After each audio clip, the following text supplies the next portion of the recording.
But tell me, just what is it that you want to do? Well, we want to be free. We want to be free to do what we want to do.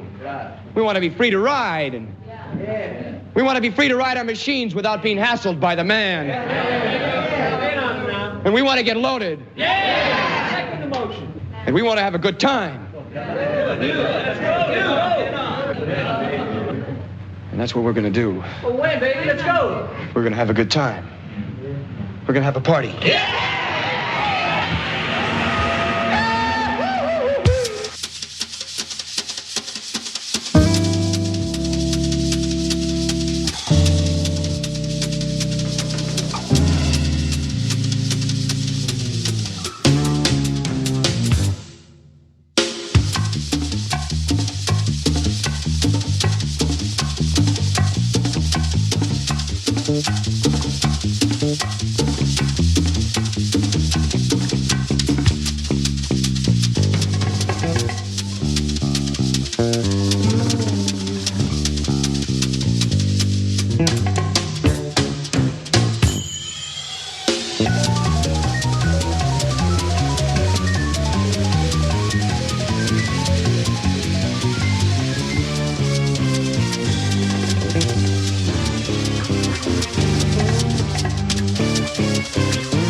Welcome to TYT. It is Thanksgiving Eve. And on the show, we have Brett Ehrlich and Ida Rodriguez. Hi. Hey. Hi. Oh, I can't tell you how much I can feel from everyone in the office how much they want to go home. Everyone is so desperate to go home, and I don't blame them. Or at least like eat the turkey. Eat the turkey. Yeah. It's time. Yeah, I'm feeling it. I'm taking everybody with me when I leave tonight. So if anybody got a problem with it, they need to call me. I definitely would not have a problem with it. Like in terms of like you taking me. And I don't think anyone would stop you. Everyone would be like, oh, she seems serious. Yeah. No, I don't want to mess with Ida. I'm gonna go. No, I love y'all. I think you guys should be seasoning your turkey for tomorrow. Okay, nice. So we're gonna have an awesome show. Lots of really great stories to get to. Later on, we're gonna talk about the disproportionate number of African American girls and women who are missing and what the media and the local police departments throughout the country are doing about it, which is very little. That story is insane. We're also gonna discuss Pete Buttigieg defending himself against accusations of saying things that aren't accurate about the Black community. Okay, so that was a big story this week and we're gonna discuss that. And so yeah, it's gonna be great. Can I just say thank you though? Because you guys, Ben Crump and I talked about it. You guys covered Trayvon when nobody would. And you are doing this and nobody is. And it is really, really a big problem. So yeah. I just wanna say thank you for doing the story. Thank you for bringing it to my attention. It is an important story. We're gonna get to that a little later. But first, let's start off with Emma Vigeland's reporting from the Trump rally. I have some information though, a little more business before we start. Playing the role of Cenk today is Anna Kasparian. Yes, I get to speak about myself in the third person. That's super lame, but go ahead. Make money instead of spending money this holiday season. With Dough, you can be an owner, not just a consumer, with no fees for individual trades on stocks. All you gotta do is tell them what you're interested in. It can be things like fashion, music, cannabis, TYT, and then they'll help you uncover your investment potential. Go to dough.com/TYT to download it today. It is awesome. Be in the know with Dough. Let's go. Oh, look at you with the little poem at the end. Seemed like you were handling some kind of production thing over there, so I was like, I'll just and then I'll ruin it afterwards by calling it out. All right, so let's get to the news. Emma Vigeland attended the Trump rally in Sunrise, Florida, and talked to some of the Trump supporters about their views on the impeachment investigation. Now, anyone paying close attention to it, or anyone paying any attention to it, knows that there's been an abundance of damning testimony against Donald Trump. There's been evidence of quid pro quo. There's been evidence that he did freeze the military aid to Ukraine in an effort to get the Ukrainian president to publicly announce an investigation into Biden to hurt his chances in the presidential election. Trump is a bad guy. It's very obvious. But what do Trump supporters think about it all? Let's take a look. He is rooting out corruption by making himself seem corrupt, but he's not actually corrupt. Well, so you're saying it's kind of a three-dimensional chess situation where he's playing the Democrats by them moving forward with impeachment? Exactly, and they took the bait. How so? They're investigating him, and they're just finding corrupt Democrats, not Republicans. Who? I don't want to comment on that because, like I said, I'm not fully informed on everything that's been going on in the proceedings, but the Bidens are definitely coming under some heat for this. But why? Why? Like sometimes I just want to cry, like from just utter frustration. I mean, I don't know. I'm not really paying attention to what's happening. I'm not really informed, but yeah, look, Emma needs to realize, like, you lost him the second you said three-dimensional chess. He's like, I don't know what that is. I'm just gonna keep pretending as if Trump is like some genius who's making himself look like he's corrupt in an effort to catch corrupt Democrats. I'm losing my mind. I just, every time this happens, am more and more like taken aback by how good Emma is at this stuff. Yeah, She's so calm. She keeps a straight face. There's like, I'm proud of her. because you never know what the response is gonna even remotely be. And then there's the moment where she goes, well, so, okay, where to start with this one? You know, like, and when you notice this guy here, he says things like he wants to sound super smart, but his overall approach to everything is flies so hard in the face of the facts that he still wants to use like the trappings of a smart person by saying things like, I don't want to comment on that as I'm not informed about all the goings on of the investigation. You're not informed about any of it. Yeah, 0%. It's so rough. And that's just one of the many approaches people take when they answer questions from Emma. And yet one more thing to make Florida look awesome. Here we go again. You know, I just think at this point that it's a waste of time to have conversations with people who are ill-informed. These are not constituents. These are cult members and fans. This is celebrity worship. If you pay attention to these people, I've had conversations with people who support Trump that actually have some information and talk about things that, even though I may disagree with them, is not something that they just pulled out of their derriere, right? And so what? But, go ahead. but then you see these people and you're like, you're having a conversation with, you know, I don't know. They love to do this to, you know, I think I enjoy it because they like doing this to black and brown people. Remember that ain't nobody got time for that lady went viral. They put the microphone in front of the most ignorant black and brown people when things happen in the communities so they can get sound bites. And then it's like everybody's laughing at these people. So now we're laughing at the white people, right? But it's the equivalent. It's a lack of education, a lack of information.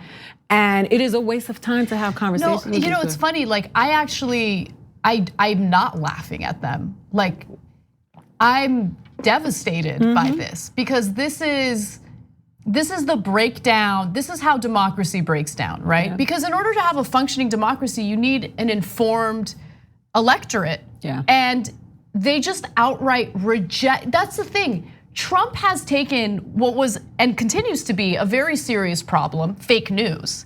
But the fake news helped him, it didn't hurt him, right? He has taken that, and this is, I guess, a testament to his marketing skills. He has used the notion of fake news to his advantage to prime his supporters to think anything that's reported against him is fake. You shouldn't believe it. So they just outright reject every piece of evidence.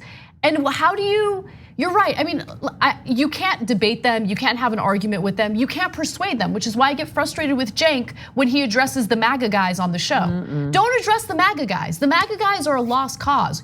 We need to, keep moving forward with the facts, with the evidence, the information, and hopefully it will sway people in the middle, maybe the moderate Republicans, if they even exist anymore.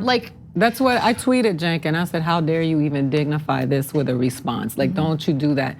You can't out-talk them, you can't out-debate them, but you can outvote them.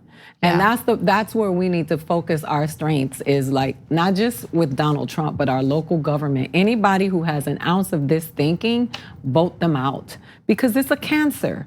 And the dumbing down of America is real, and this is evidence of it. I mean, I don't want to pounce on these people, because these people really believe what they're saying. They really believe. Somebody told them all that ignorant stuff that you believe is true. They're coming for your plate. But if you went to a Bernie rally and you interviewed a number of people, I know, would they be equally ridiculous on the other side? I just don't think so. There are some people on the other side who are ill-informed and are just worshiping their favorite celebrity. That is what America has come to. And that's not a partisan thing. That just happens to be cancer over there. There are a lot of people who are like, Yang, you know how many Yang bumper stickers I've seen as of late? And it's this is our guy. And then when you have a conversation with those people and you're like, why is this your guy? Well, because he's gonna give everybody $1,000. But then, there was an event that Ramesh Srinivasan came out with a book, and you guys should all check it out. It's called Beyond the Valley, and he talks about not only the negative impacts of Silicon Valley, but he talks about what rural communities throughout the world are doing with technology that's really inspiring. Anyway, the majority of people there looked like they were Bernie supporters, but there was one person who had just come from a Yang rally, and they wanted to provoke, right? And so he raises his hand, he's like, I just came from a Yang rally and I just want to know what's your problem with him and what's your problem with UBI? And I was like, I actually don't have a problem with UBI, but the issue is throwing $1,000 at a giant systemic problem is not gonna solve the problem, right? And so I calmly answered his question, and it looked like, to his credit, it looked like he got it. And I really respect that, because we might have some differences, but I wouldn't say that on the left you have these Trump type supporters who are no, I'm not saying almost cultish with their support. So there might be differences, but what I like is that you're willing to have a conversation about it. It's a conversation. And for this, with Emma's videos and everyone, it's youtube.com/rebelhq, facebook.com/rebelhq. When it's the curiosity that I have. I don't know if anyone really has the curiosity of an unknown element of what a Bernie supporter's thinking, of what a Warren supporter's thinking. I guess there's some other candidates who I might be asking what are you thinking? But with Trump, it's just this crazy collection. This eclectic, strange collection of people, and it doesn't seem like the priority really is change in the world or policy based in the world. It's more that it's a feeling. It's such a good point. I wasn't, I'm not saying that, I'm not speaking specifically about Bernie. I'm talking about on the left, because there's a lot of fanaticism, right? But to support Bernie and to support AOC, you have to operate from a certain level of thinking, because it requires empathy, information. You're not afraid of the word socialism because you know what it really means. You see these people holding up these signs talking about how much socialism is bad, and they don't. You want your postman not to have a job? They don't really. Look, this is Florida. I have a lot of experience with people in Florida because of who I'm married to. My husband is from Florida. There. So there are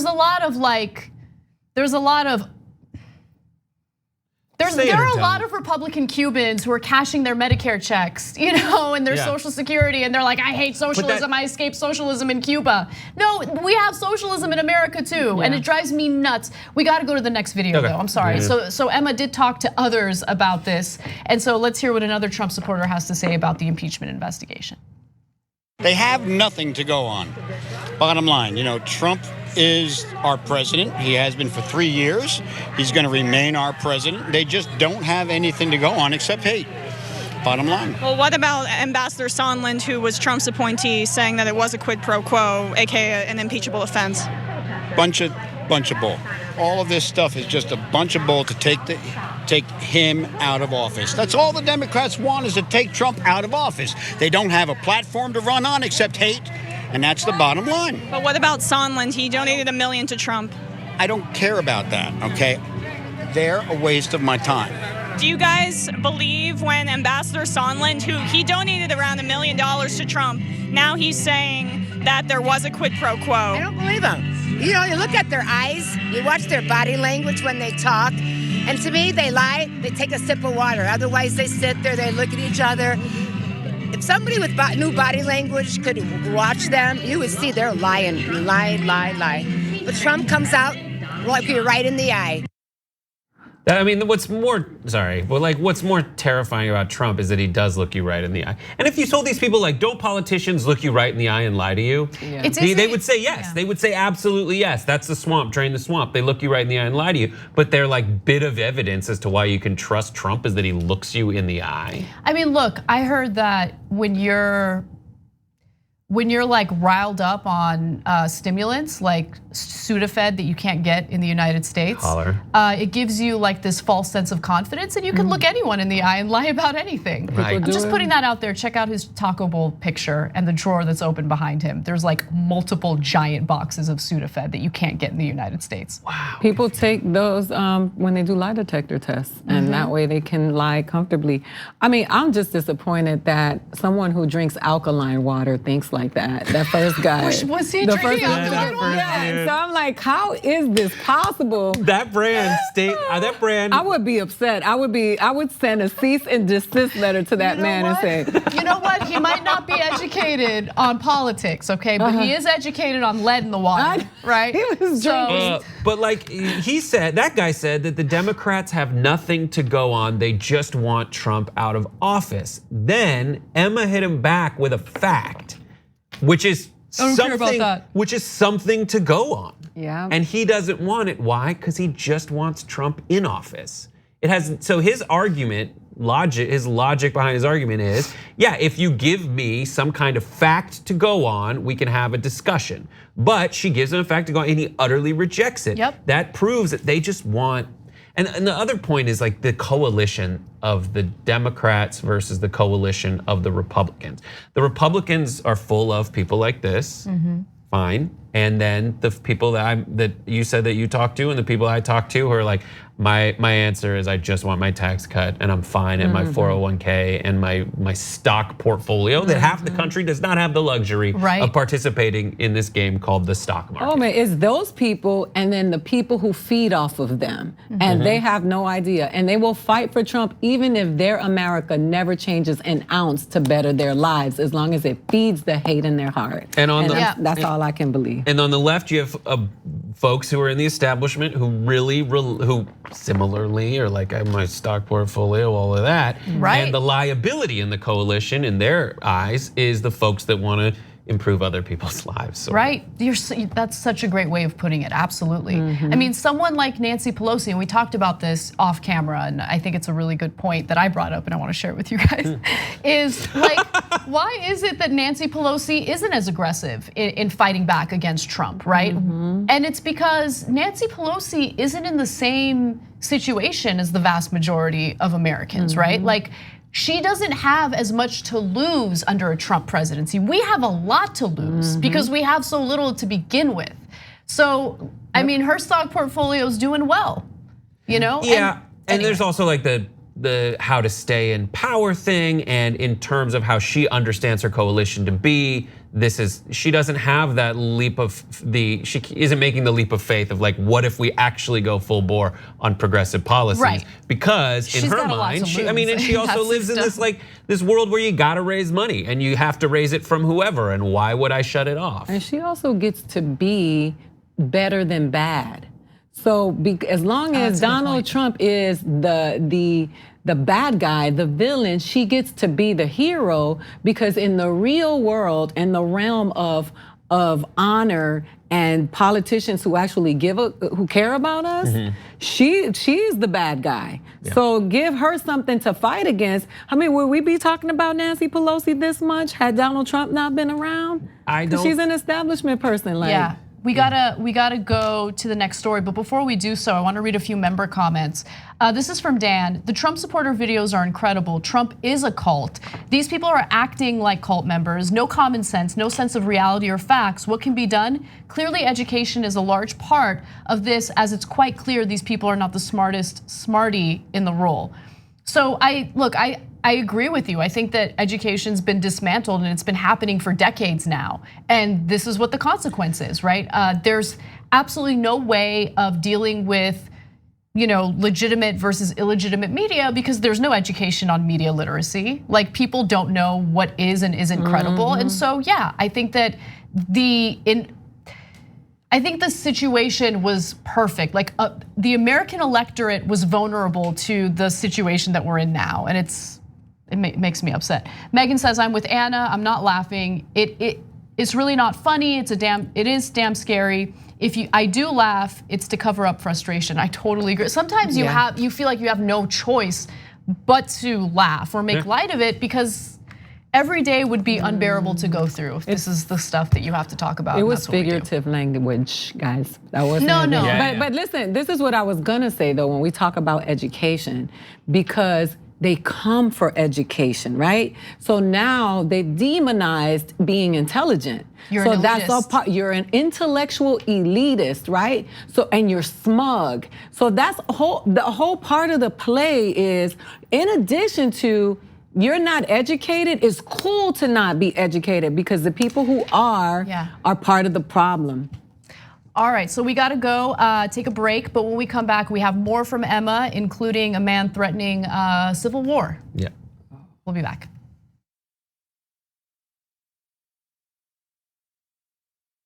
Never in my life did I think I would like to see a dictator, but if there's gonna be one, I want it to be Trump. Tick-tock, tick-tock. Where's the line? We've crossed every line you can imagine. We are a socialist country. It's socialism for the rich. Tick-tock, tick-tock. You don't have to know the truth, just believe what they tell you. There is no bounds to their monstrous hypocrisy. Tick-tock. I think we're gonna win the Senate in 2020. And I think we're gonna have the House, and I think we're gonna have the presidency. Tick-tock. And in 2020, we're going to clean your clock and we're gonna run you out of town and we're gonna have an actual democracy in this country. November of 2020 could also be potentially the greatest day of our lives. Let us whisper of a dream. Today, a terrible day for the internet, a terrible day for America. The internet as we know it is not going to exist anymore. A real dark day for information and yet another way that they're bleeding out the democracy. We're now going to have these gatekeepers of information deciding what we can and can't see, and that's what scares me the most. Whether you're conservative or progressive or anywhere in the middle, this is the one thing we should all agree to. Protect the internet, because the establishment is coming for it. Don't let them destroy the internet. The Monsanto Corporation continues to sell an herbicide called Roundup. You should know that recent studies have linked this commercial herbicide to a significant increase in non-Hodgkin's lymphoma. A diagnosis of this type of cancer can be devastating to you and your family, while Monsanto continues to profit from these sales. If you or a loved one were exposed to Roundup at work or at home and then developed non-Hodgkin's lymphoma, you might be entitled to financial compensation, and you have a right to take action now.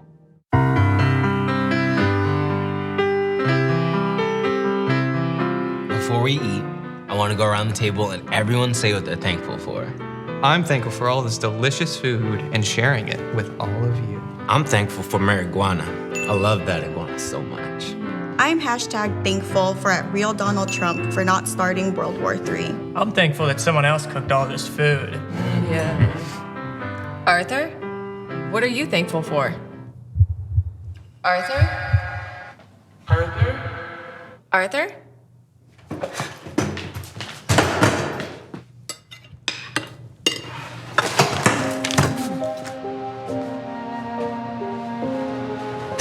What's going on, bud? I can't think of anything. I don't know what I'm thankful for. I feel so stupid. You're not stupid, Arthur. It'll come to you. I just can't think of anything. Hey, it's okay. Deep breaths. Just look at me. Oh, I think I have an idea. I'm really thankful for TYT's 10-day Black Friday sale. I'm gonna save big on my favorite TYT merch, including limited edition tees and hats. Oh, so not our friendship then? Consumerism? Oh, got it. What did you say?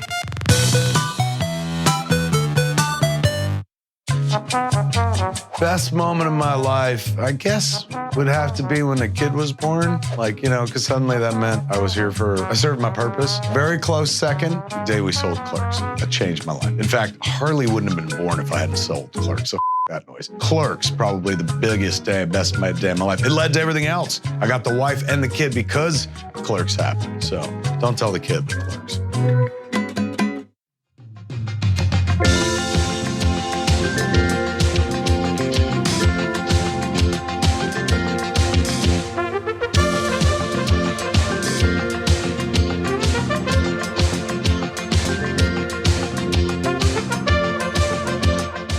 Welcome back to TYT. Anna, Brett, and Ida with you. I wanted to read one quick TYT live, and it was from an unfortunate soul living in Kentucky, surrounded by Trump supporters. And Papa John.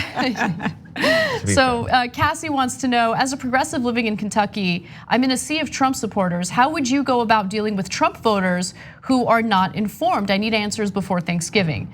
So if you're caught in a situation where you're captive, right? And you're having a family dinner, you just can't get into the debate, right? Don't let them provoke you. They'll probably try, but the best way to handle it, and it's hard, is to just say, it's a really interesting perspective, and then offer nothing in terms of a rebuttal. Just don't. Why? It's useless. That's right. That's how I handle it. And I don't really have Trump supporters in my family, but there are Trump supporters in my husband's family. And believe me, there are provocations. There's one person, okay? So to be fair, most of his family's lovely, but like those provocations happen, and it's the one time where I gave in, it did not end well. So just don't do it. Don't have that debate. Wait, go ahead. No, I was just gonna say, consider the source. Like at this point, when people support that vehemently like that, it's a great indicator of who they are as a person. Yeah. So there's no point in trying to have a conversation with that rhetoric or that type of thinking, because that lets you know who they are. And smoke weed. Smoke weed every day. Okay. And then everything feels great. I have a Nothing bothers you. completely different solution. Don't get it from China. This solution is, why don't you just buy them some TYT merch? It's our 10 days of Black Friday sale, damn it. Da-da-da-da. And guess what's back? The holiday sweaters. It's amazing. They brought them out of the vault. You don't need Disney Plus for this vault. Get your exclusive ho home of progressives and TYT holiday sweater now at TYT. Shop TYT.com. Order now and get it in time for Christmas. And while you're at it, you can further support us by using your aspiration card with your shop purchase. If you don't have one yet, you can sign up at aspiration.com/TYT. I have one of those sweaters. It is amazing. And the one with Cenk's face on it? With the Cenk's face on it. And I got an extra large one, which is perfect. You just get down in there, and it's fantastic, and it's fuzzy on the inside. It is very fuzzy on the inside, which makes up for the fact that Cenk's face is on the sweater. Let's be real. Okay. There we go. Let's move on. So, Emma Vigeland attended the Trump rally in Florida, and during the rally, an all too common theme came up. Supporters who are threatening violence if anything happens to Donald Trump. Take a look. We will not let somebody take down our Constitution. I swore an oath back in 1973 to defend this country against all enemies, foreign and domestic. And if it comes to domestic, that's what I do. If the UN comes in here, there are foreign invaders in our country, and I will do what I got to do to stand up for them. And you called yourself a militia, does that mean with guns? If that's what it takes. A militia is, look at the farmers back in the day. They didn't have guns. They used pitchforks and whatever they had available to them. Today, everybody's got guns. What's going to happen is, if the thing starts here and we have a civil war, people are going to have to pick what side they're on. Me, I want our country to stay the way it is. I want it to be free. I want my children to grow up in a free country. I want them to be able to think for themselves and not be force-fed the information they put in schools. I don't want them on their knees waving at Allah. I mean, we're America. This is what we got to fight for. And if that's what it comes down to. So he is not an isolated case. We've done stories featuring right-wing members of the media, including people like Ben Shapiro, for instance, pushing this notion that if you try to take our guns away, we're gonna meet law enforcement at the door with our guns. There are threats of civil war. I mean, all this nonsense coming from the right. And there are members, like militia people, who are training in like the forest. That you were talking about that off camera, Ida. And it's true, like they really think, no, if anything happens to Trump, if he actually does get impeached and removed, we're gonna fight back, which is terrifying. But what's also terrifying is if he actually does lose his re-election, then they're gonna think that the system's rigged. I mean, he primes them with that nonsense and that misinformation. And who knows if they actually will carry out this violence, but it is terrifying because some of them are unhinged. But you know what's funny is like the argument with people with the guns when they're like, you can't take my guns, and they'll have like 3 guns in the house, the military and the law enforcement. You honestly think you're gonna win the fight? Did you see in Dallas when they had that robot thing come out and we were like, what the heck is that? Do you honestly think that your little guns that you have at home with your crew can take out a military that is trained to fight countries? So when I see these people talking about this, what are you gonna do, go fight civilians who have no power in affecting what's happening to you? Or are you going up against the government because you think they're trying to take away your rights? That's the thinking that I don't understand, and we just can't give them, we can't feed the flame with them because that's the foolishness that continues to feed the fear, and then we're walking around like this, and that is what runs the country when we let them do that. And you're right, we played the mashup that Jordan Uhl made of right-wing figures talking about a civil war. And the question I have is, where does that idea come from? And does it come from the original militia that started voicing that while watching Ben Shapiro, while watching whoever the other people's names are, and then said that in the comment section, and then Ben is looking for other things to say to cater to the audience and kind of build that support because he's financially dependent on it, and he starts feeding into it. And then people who hadn't come from that militia and written that in the comment section see it from Ben Shapiro, and then Ben Shapiro starts inciting other people to behave this way. And what you heard was a radicalized person. That's a radicalized. Absolutely. He's radicalized. Right. He is ready to take arms against a sea of nothing. Because what is America? He's like, I want to keep America the way it is. I don't want them to end up bowing and praying to Allah. Well, America right now, they don't have to do that. You're making that up. That's not how America is. America now is people who want to pray to Allah, pray to Allah. People who want to pray to our fun Jewish God, do that too. And they're pretty upset because Hanukkah's during Christmas this year, and it's weird. And Allah is just another word for God. Yeah. So when they're praying, I know, but like same people in the books. It's the same characters. So this is a vicious cycle of the media fear-mongering, right? Like the media, right-wing media specifically, has been fear-mongering about Muslims in this country for a while now. And so this guy is at home, right? Like terrified of the Muslims forcing him to practice Sharia law, even though there's no indication that that's happening in any part of this country. But what's also really interesting is we do have theocracy ruling parts of this country right now as we speak. You have various states passing incredibly restrictive abortion laws. And so abortion is supposed to be legal up to some point, but you have heartbeat laws, you have all these nonsense laws that essentially outright ban abortion in the states, goes against the Supreme Court ruling, of course. But what do they always cite in doing that? They cite their religion in a country that's supposed to be for a separation of church and state, which is in what? Where's that cited? In our Constitution, the same Constitution that this guy says he's willing to kill people to protect. If you care about, I'm sorry to interrupt you, but if you care about the Constitution, you should acknowledge the fact that the president that you're so enamored with is taking a giant dump on it on a daily basis, period. But that's again, we're having a conversation with people who don't care about the evidence and the facts. So why get riled up? And also, why make the assumption that they see women as equals? Because that kind of thinking probably doesn't. They want to identify with the original people who created the Constitution, which were white men, straight white men, and women are, property. That we always like to criticize the Middle East and their practices when it comes to women or these religions, but we treat our women kind of. I mean, all we do here is grab them by the pussy without even asking. Yep. Right? That's all we do here. Yeah. Direct quote from the President of the United States of America. Exactly. Yeah, I was just saying the founders were kind of British people. They were still technically British. So when they said freedom of speech, they're like, you can say whatever you want, but you probably wouldn't. You probably wouldn't. You'd probably have some decency about it. Anyhow. All right.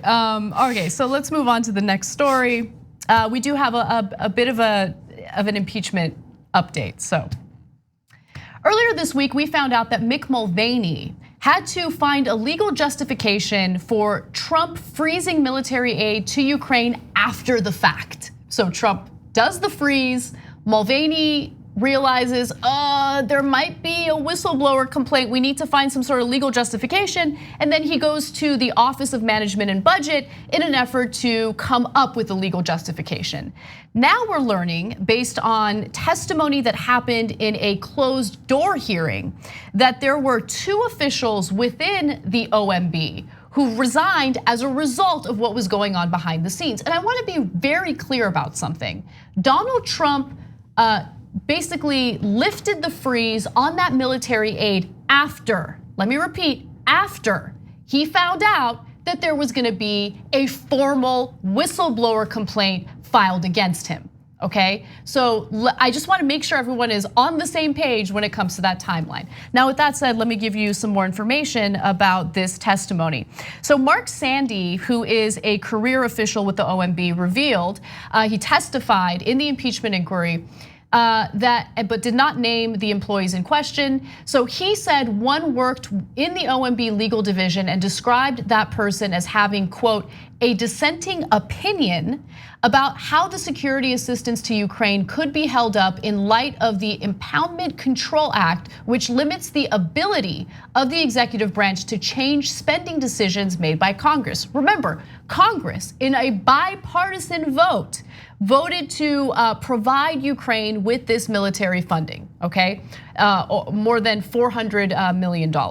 And so the president can't just unilaterally decide what to do with that money. If it's appropriated by Congress, it needs to go to the appropriate place. And Trump put a freeze to it because he wanted to dig up dirt on his political rival, because he can't win based on his ideas because he's a failure and a loser. Go ahead, Brett. So yeah, and the pattern is he kept finding ways to ratchet up pressure. And a very important date is April 25th. April 25th is when Joe Biden said that he wanted to get into the race. And he announced that I think it was April 25th, wanted to get into the race. And after that, magically, we're interested in corruption at Burisma. Mm-hmm. This whole process of aid, President Trump has been president for multiple years, 3 years. This process has happened multiple times. Ukraine has been developing in the way that it's fighting corruption.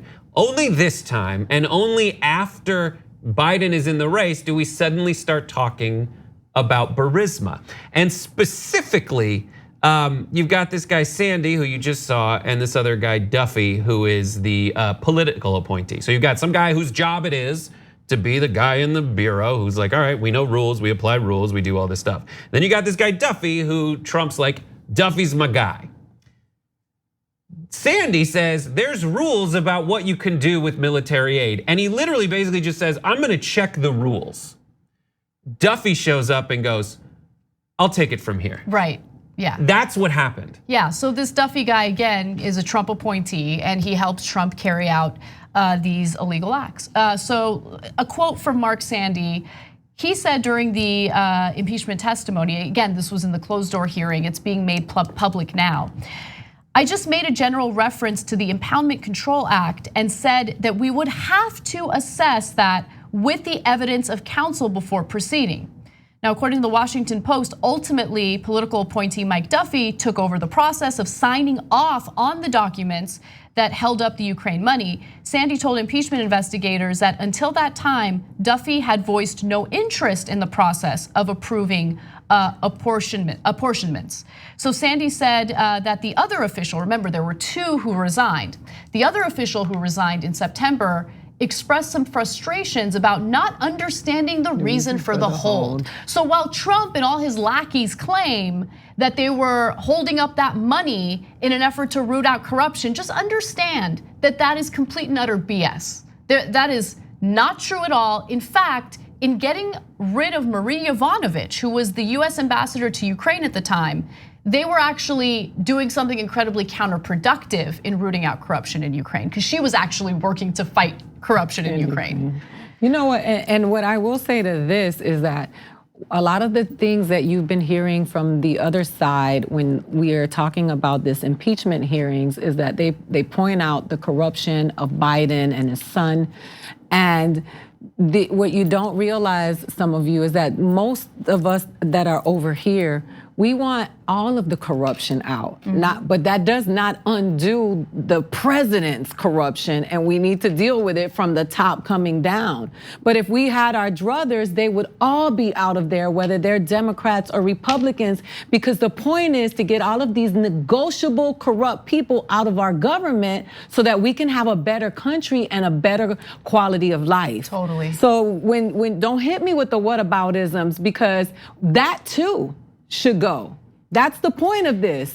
And maybe that's how you handle it on Thanksgiving when you're sitting around the dinner table, is like, no, I'm for all the corruption. Let's list it, let's get rid of it. It is incredible because Republican voters are still doing this like partisan game, thinking that everyone on the left thinks that way, that we're very cultish about our political party. No, we're not. There's nothing more empowering than being honest about the wrongdoing in your own party, right? So they bring up Biden and the fact that Hunter Biden was working on that Ukrainian gas board, right? Gas company board. Yeah, that was a problem. That was a problem. That doesn't change the fact that what Trump did, based on our Constitution, right, was wrong. It was illegal, and he should be removed from office as a result. Now, whether he'll be removed from office is, I mean, it's unlikely because of the fact that he has so many lackeys in the Senate.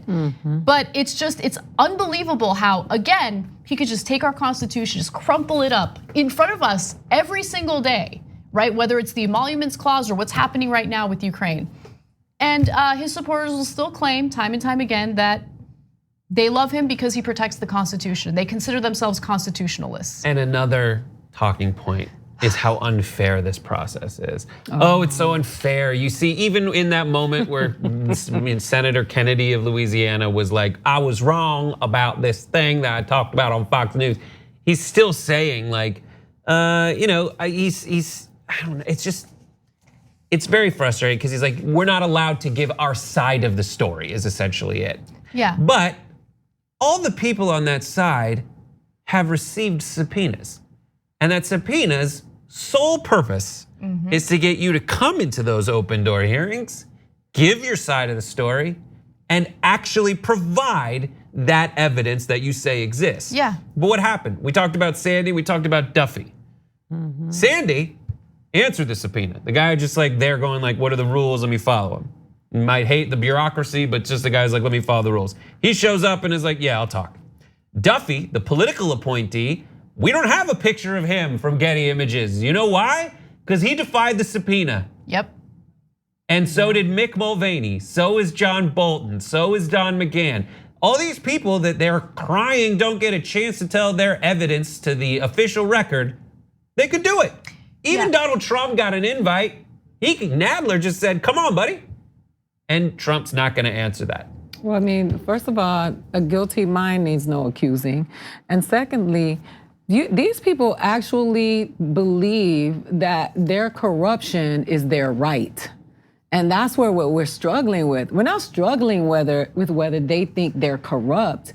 we're struggling with the fact that they are feeling like, how dare you challenge my privilege and my ability to continue to do whatever I've been doing at the expense of you and question me for doing it. And that's, they're not tripping on being corrupt. Right. They are appalled at our audacity to question it. Corruption is like standard operating procedure for politicians, especially on the right, who have gotten away with things because you didn't have a Democratic Party that was willing to fight back.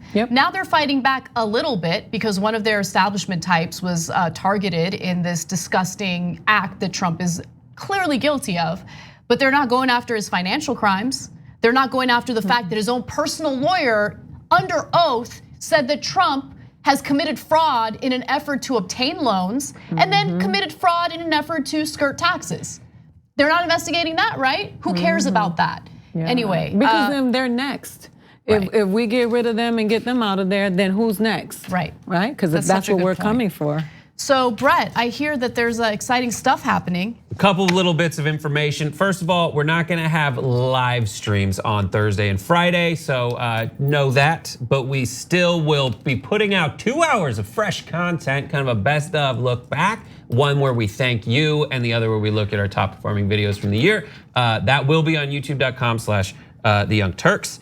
However, for members, we have made Hank Thompson spent a very long time editing this it's over an hour long thank you video to you, the viewers. It's our Thanksgiving special. TYT hosts and staff share what they're thankful for. If you want to see it, it drops tomorrow. It's tyt.com/join. Do that for that holiday special and more. And if you sign up now, we do have Hostmates coming back, so you'll be able to see that too when it comes out. Also, shout out to Matt for making the graphics. I don't know about Matt. I don't know if I'm gonna give him a shout out. Okay. He's always so good and efficient. I don't trust it. Just kidding. Matt's great. Matt's fantastic. Matt really is great. Man, look at this guy. I hope Not he's in the thankful. control room right now. But one more thing, if you want to find that Thanksgiving Day special, go to our website under special coverage. And that's all you need to know, literally in the world. All right, well, let's take a break. And when we come back, we have more for you, including Buttigieg defending himself against accusations of racism. Coming back.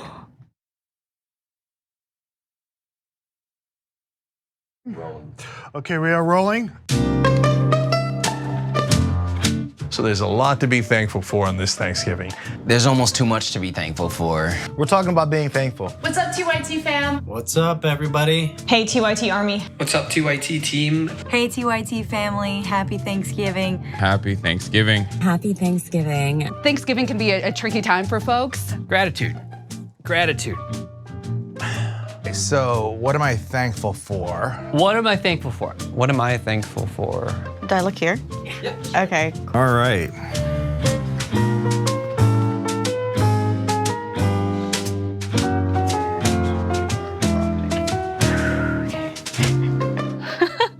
Oh my gosh, this is so weird. Okay. Oh, fart.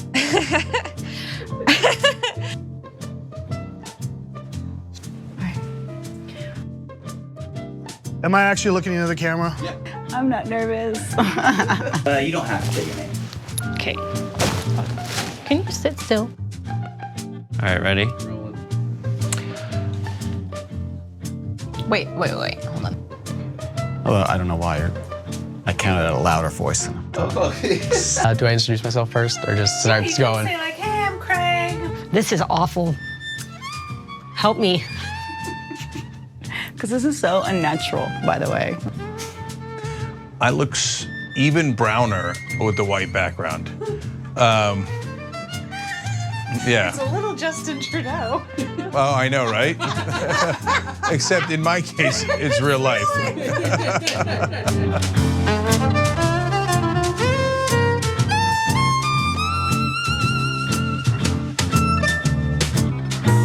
All right? Okay. Thanks a lot. My name is Jamal Bowman, and this is The Road to Revolution. If Medicare for All and free college and trade schools and increasing funding in education and restoring our prison system, which is broken and torturous, and immigration rights and having love for all humanity makes me a socialist, and I'm a socialist. Going against Elliot Engel, he's been there 30 years. He's not turning out the vote. It's time for new leadership. It's time for a new vision. Peace and love to the district, peace and love to the country, peace and love to the world. I challenge any congressperson to come to the Bronx and run a middle school effectively. Educators have a unique perspective. I mean, we work daily with the people of this country, regardless of their background, regardless of their race, ethnicity, class, religion. The majority of the American people agree with progressive policies. So it's more about having candidates and elected officials who the people can believe in. And I am Jamal Bowman over here, so hello. Good morning, good morning. Not sure what to get your loved ones for the holidays? Well, we're bringing back the annual membership gift option just for you and yours. I always found to be kind of a funny thing to say, you and yours. Anyways, just head to tyt.com/gift to send a friend or family member the gift of unlimited access to TYT. You can choose the length of membership, type of membership, and even select the theme of the gift. That's tyt.com/gift to bring TYT to all your holiday cheer. TYT.com/gift. The Monsanto Corporation continues to sell an herbicide called Roundup. You should know that recent studies have linked this commercial herbicide to a significant increase in non-Hodgkin's lymphoma. A diagnosis of this type of cancer can be devastating to you and your family, while Monsanto continues to profit from these sales. If you or a loved one were exposed to Roundup at work or at home and then developed non-Hodgkin's lymphoma, you might be entitled to financial compensation, and you have a right to take action now.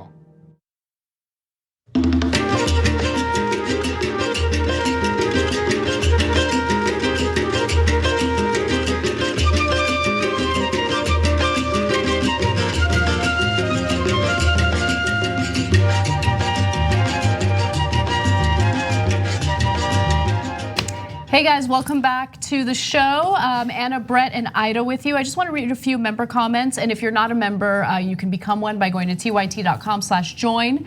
Admiral Keithos says, agree to sit down with your friends and family this Thanksgiving and stick to the things you have in common and appreciate. It's worked for me despite my skepticism. I totally agree with you. Try to find the common ground, stay away from politics, eat good food, have a good time.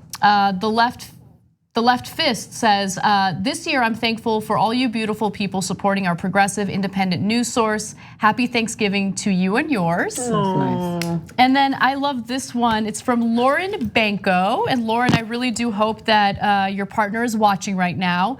Lauren says, hi Anna, I just got my partner Sarah J a surprise membership today. Can you let her know on air tonight? Oh, I like that. Oh, that's great. Oh, look at you. I like sweet things like that. Okay, cool. Speaking of sweet things, I'd like to make a correction. Matt made the chyrons and Carlos made the graphics. Oh, showing our appreciation for both. So thank you. No, we have a wonderful team of people here. Seriously, like I don't know how we would get through the Trump administration without and it's not just the people you see on camera. Okay, the people who are behind the scenes working their butts off to make the show possible. The crew, the directors, the producers, like everyone. They're laughing right now, so hopefully I didn't mess it up. You never know if they're just not paying attention and just laughing at something someone said or dropped. People you definitely can't thank today. JR, not here. Not with here. His family. Taking some time off. No, let's just talk management. All right, keep going, keep going. All right, let's get to the next story. Let's do it. I reached out to the author, and while obviously I think that some of the characterization of me personally is unfair, I do understand the concern. That's Pete Buttigieg defending himself after a hashtag calling him a mother effer went viral recently. And that was in response to an old video featuring Pete Buttigieg. It's from 2011, and he was talking about why the Black community is having difficulty breaking out of a cycle of poverty. And here's what his answer was. The greatest part of the population right now are people my age. And a lot of people my age don't have anything to do. And if they would just go and mentor, there'd be another inclusion of this whole thing. And you well, got especially because the kids need to see evidence that education's going to work for them, right? So you see a lot of parts of That's town part of the where, motivation. Yeah, because you're motivated because you believe that at the end of your educational process, there's a reward, there's a stable life, there's a job. And there are a lot of kids, especially the lower income minority neighborhoods, who literally just haven't seen it work. There isn't somebody they know personally And I think that's who why testifies to mentoring the is so value of important. education. They So need yeah, to meet that person. you bet. They need to get that push from somebody other than if a family member isn't enthused about their educational history and lets them just throw their bag in the corner, like you said earlier, then things aren't going to happen. So that conversation, and particularly Buttigieg's statements, led to a lot of anger for very legitimate reasons, because it puts the onus onto the parents and black families. And so there was a very powerful piece written in The Root by Michael Harriot. We talked about it on this show, and he provided evidence of the systemic racism that exists, which leads to a cycle of poverty among the African American community. And just to read you a little piece of that, well, first let's take a look at the headline. The headline was Pete Buttigieg is a lying MF, and that's why the hashtag had gone viral. And then just a little excerpt from his piece. Mayor Pete's bull, you get it, is not just wrong, it is proof. It proves men like him are more willing to perpetuate the fantastic narrative of Negro neighborhoods needing more role models and briefcase carriers than make the people in power stare into the sun and see the blinding light of racism. And then he continues to write, get along moderates would rather make ish up out of whole cloth than wade into the waters of reality. Pete Buttigieg doesn't want to change anything, he just wants to be something. Okay, so since this went viral, I suspect that Buttigieg realized, okay, I need to make things better. So he actually gave Michael Harriot a call. And I'm gonna get to the details of what happened, what transpired in that call in just a minute. But first, I actually wanna go to some more video of Buttigieg defending himself. Let's take a look.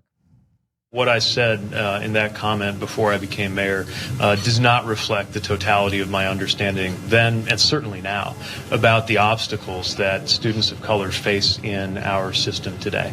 I believe I was speaking about the need for mentorship and the need for career pathways. But the problem is, to the extent that that feels like it's validating a narrative that sometimes blames the victim for the consequences of systemic racism. I understand why he was upset, and I understand the perspective and largely agree. So there he is taking a little bit of responsibility, but also saying, hey, it's not the entirety of my thoughts on this issue. These are clips of Buttigieg after he had his call with Harriet. I'm gonna give you Harriet's perspective on that call in just a minute, but let's finish up with Buttigieg's side of the story. Take a look. Well, he expressed what he expressed in the article and went into a lot more depth about, I think, the concern of this perspective that makes it sound like, it's all the fault of students of color or somehow their families that they struggle to get ahead, when the reality is there are so many barriers that our system puts up.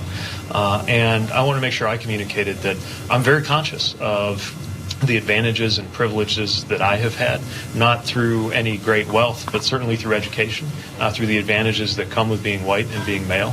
And that's part of why I know I've got to make myself useful as a candidate and as president. He sounds like Obama. All right, so inflection.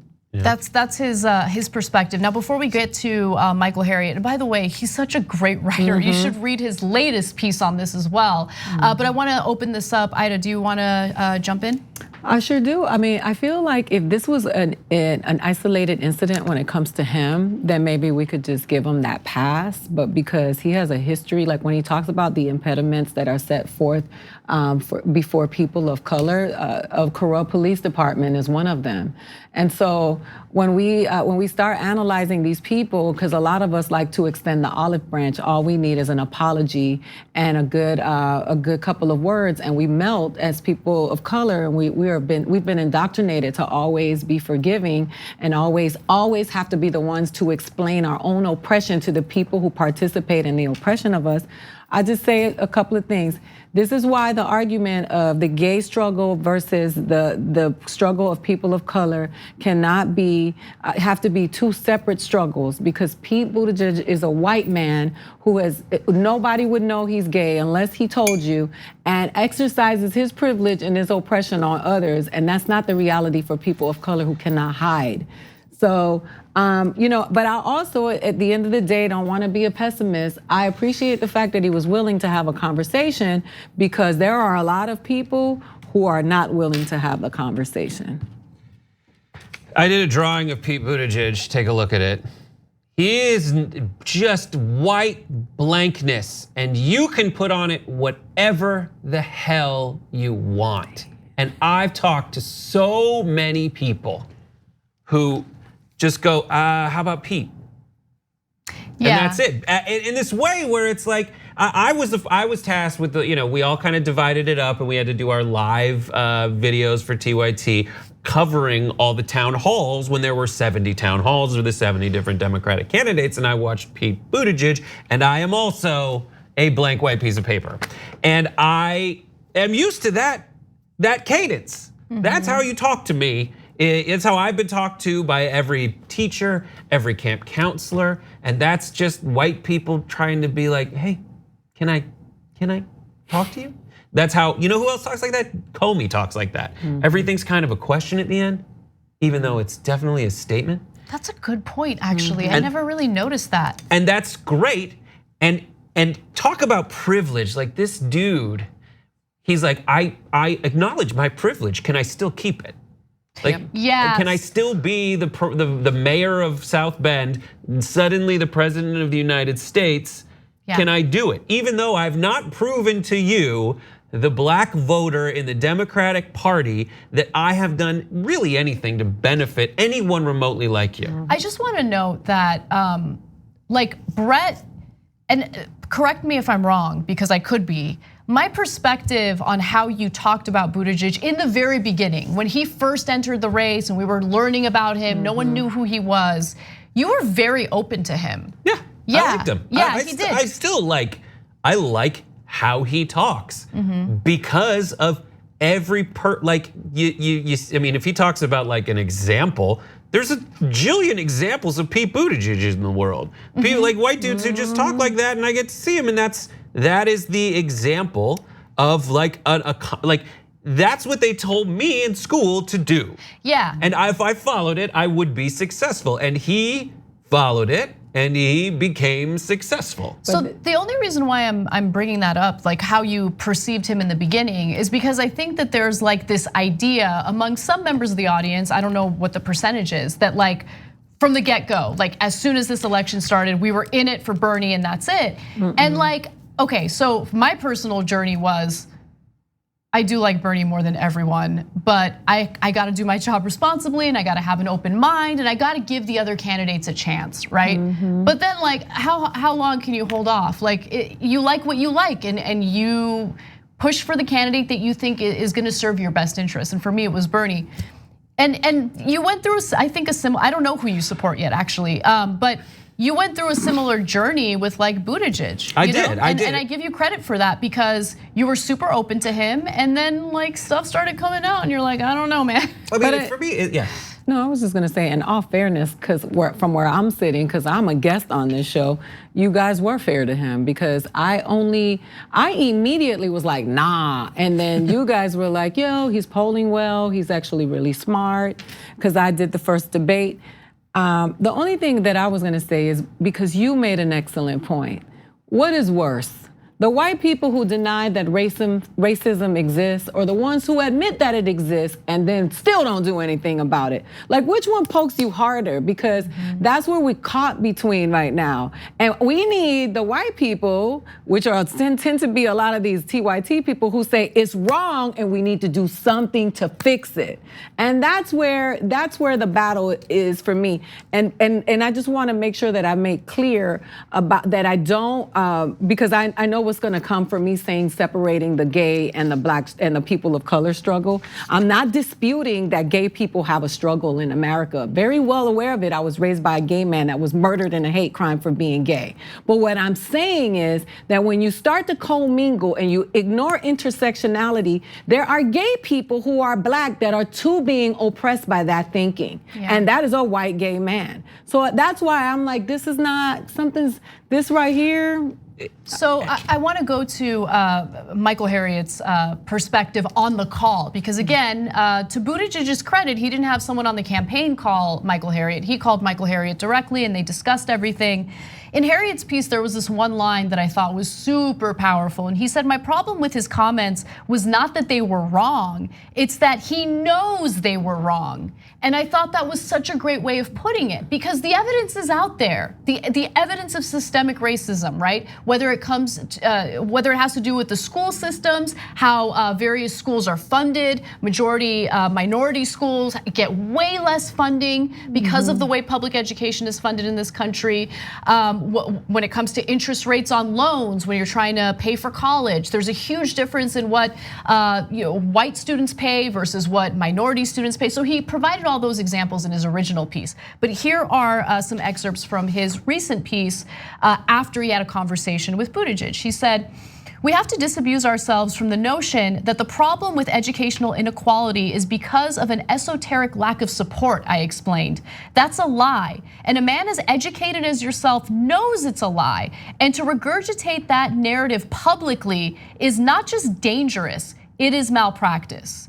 And then he continues to write, a mediocre white kid with mediocre intelligence and mediocre parents can easily make it in America, I explained blackly. A smart black kid with smart parents and a supportive community still has to fight every day to hope to reach the levels of what a mediocre white man accomplishes. And odds are they still might not make it. So there's more. I mean, it's just. Obama and Donald Trump. Obama had to be excellent to be the president of the United States. That's such a good point, yeah. You know what I mean? And even still, his excellence was questioned at every single turn.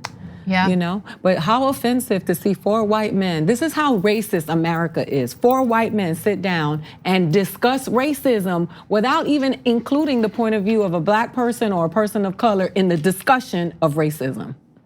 Let me give you some more from Harriot's latest. Here's why black voters support black candidates. When you go into a room and sit around a table of white men, we're worried that this is not what will happen. This is what will happen. This is what will happen. That a room full of white people will talk about role models and confidence and crime, and no one in the room will say, hold up, we can't talk about any of this without talking about racism. We can't talk about education without talking about discrimination. That is our fear. And that's that for so many. I mean, I know a lot of like white people who profess themselves progressives, and it's just this fun. It's almost like it's this fun thing to say. It would be cool if. It would be cool, and it's like it would be cool if we had a gay guy. It was cool when we had a black guy. Is it? But it's not. Wouldn't it be cool if we solved these actual problems, right, and faced them head on and did something about them, and provided support to a black leader who does want to do something about systemic change, and encourage them and provide positive reinforcement, because there's an entire antiquated system that's working against him or her in that case. Yeah. Like think about how or what the reaction was to Obama when he said one tiny thing about the Trayvon Martin case. Yeah. When all he said was Trayvon Martin could have been my son. And like the country went crazy over that. I mean, it's just, that's where we're at, and let's just be real about it. Because they have to face the fact, they have to admit who they are when they say, we see your point, Obama. And how dare you? That's not why we let you be there. And that is why I always give Obama a pass in certain areas where I cannot hate Obama, because Obama could never do anything that Donald Trump has done. Obama could never live his life the way Donald Trump has lived his life, and had to build himself from the ground up. And as problematic as he was in some of his policies, as a human being, he's still a better human being than Donald Trump, because most people are. Most people are. Most people do not walk around. I can't believe that that is the standard of a human being. And I'm talking about the president of the country that I belong to, I was born in. You know, like, come on, man. Like, until we have a real honest conversation about racism, and there is money behind it, because at the end of the day, this is an economic issue. We're never gonna make a change, because all of this rhetoric is beautiful. Him standing there, that black woman standing next to him, that's not by accident. That's for optics.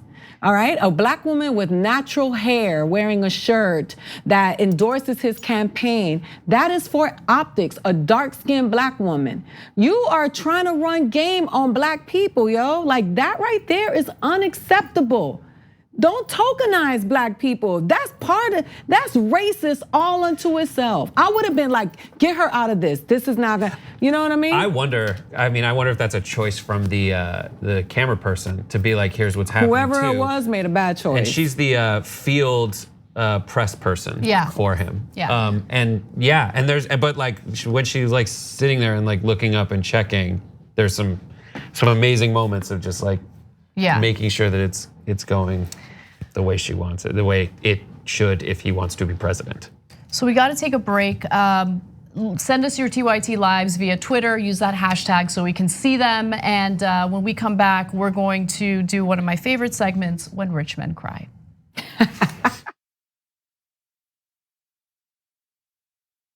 Now baby, move that fat, baby, move that fat. We thugged out.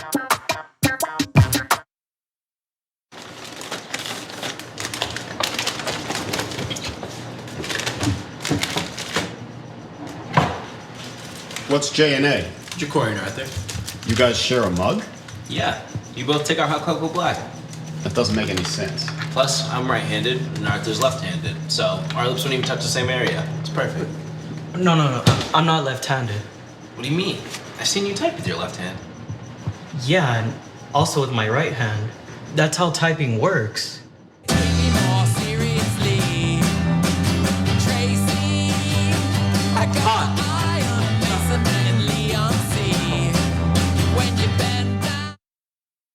So this is what democracy looks like. When I think back to the debates in 2016, this was a very different party that was debating. First time in my lifetime that I've actually had progressives represent us. Bernie Sanders has changed the arithmetic. This whole debate tonight was shaped by progressives. We have to live our values every day in a campaign. She came with receipts. That was her strongest moment by far. This is going to be one of the best primaries we've ever seen. This is what we've been saying would happen, and now it's playing out on the debate stage.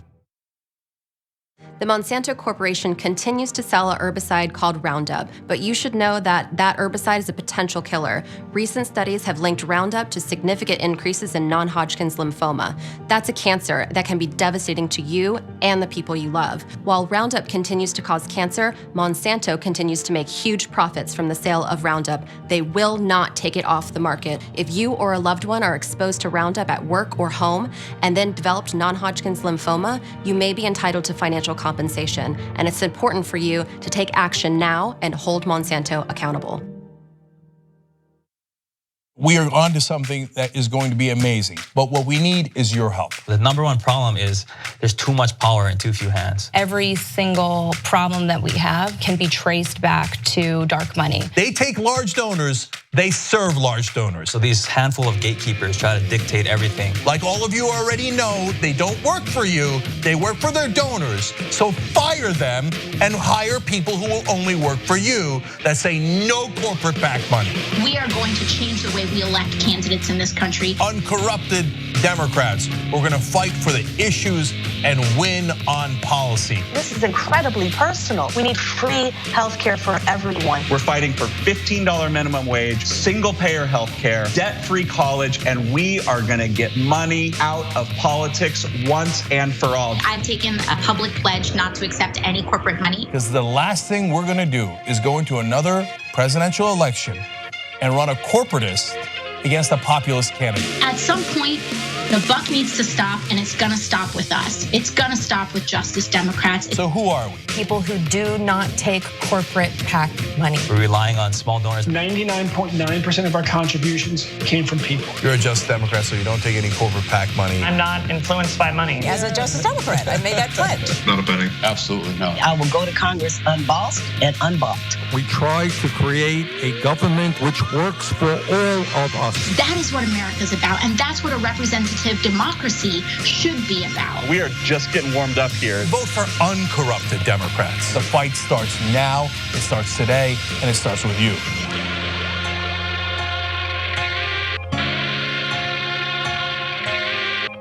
I've been honest with him. Like, yeah, I was upset with you and I shouldn't have done it. But instead I was like, I'm just trying to protect my engagement ring.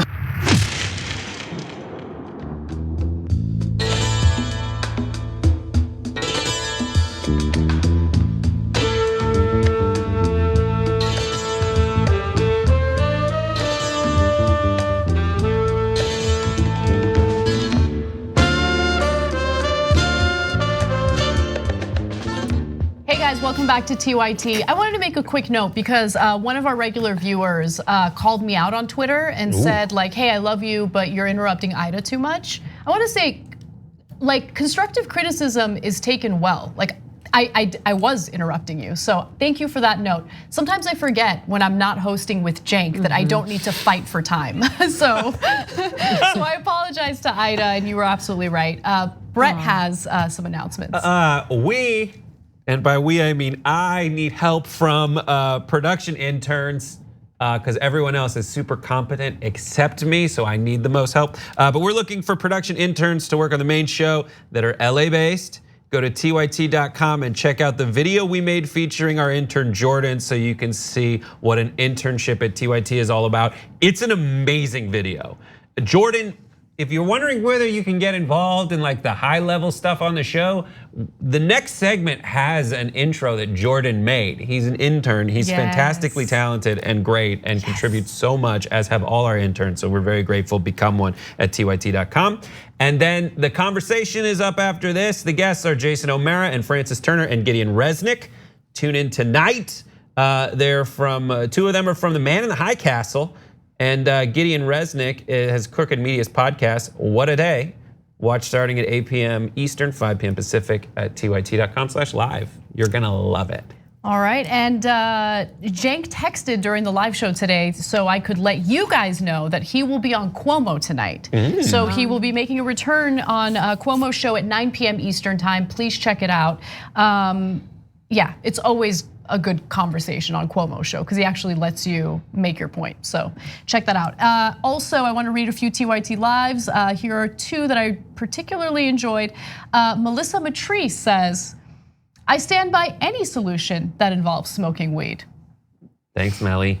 Crazy Cat Lady says, are there holiday merch with Anna Kasparian, Brett Ehrlich, John Idarola, and JR Jackson's face on them? Or are we just settling for Cenk? Wow. Man, Cenk is getting like, from Naughty. me, from the viewers. No, there are no shirts with our faces on it. No? That's all right. It's for the best from me. Yeah. Yeah, No? you can speak for Really? yourself. I'm just kidding. I don't know. I wanted to have happy half hour mugs that say, this is just coffee, I swear. I thought that'd be funny. Dude. But I don't know. I have to go to Cafe Press or something. Well, I'm working on a shirt for TYT that says, come get your boy. We should absolutely do It's the that. truth. All right, well, let's get to the next story. This is one of my favorite topics to discuss. There's a new ad featuring an attack on progressives, including Bernie Sanders and Representative Alexandria Ocasio-Cortez. Now, it's funded by an organization that's backed by corporatists and incredibly wealthy people, and they're concerned about some of the policies that progressives are proposing because it means that wealthy people will have to pay more in taxes, meaning that they're gonna actually have to pay taxes. And so they like to cry about it, which means this is the latest episode of When Rich Men Cry. I care.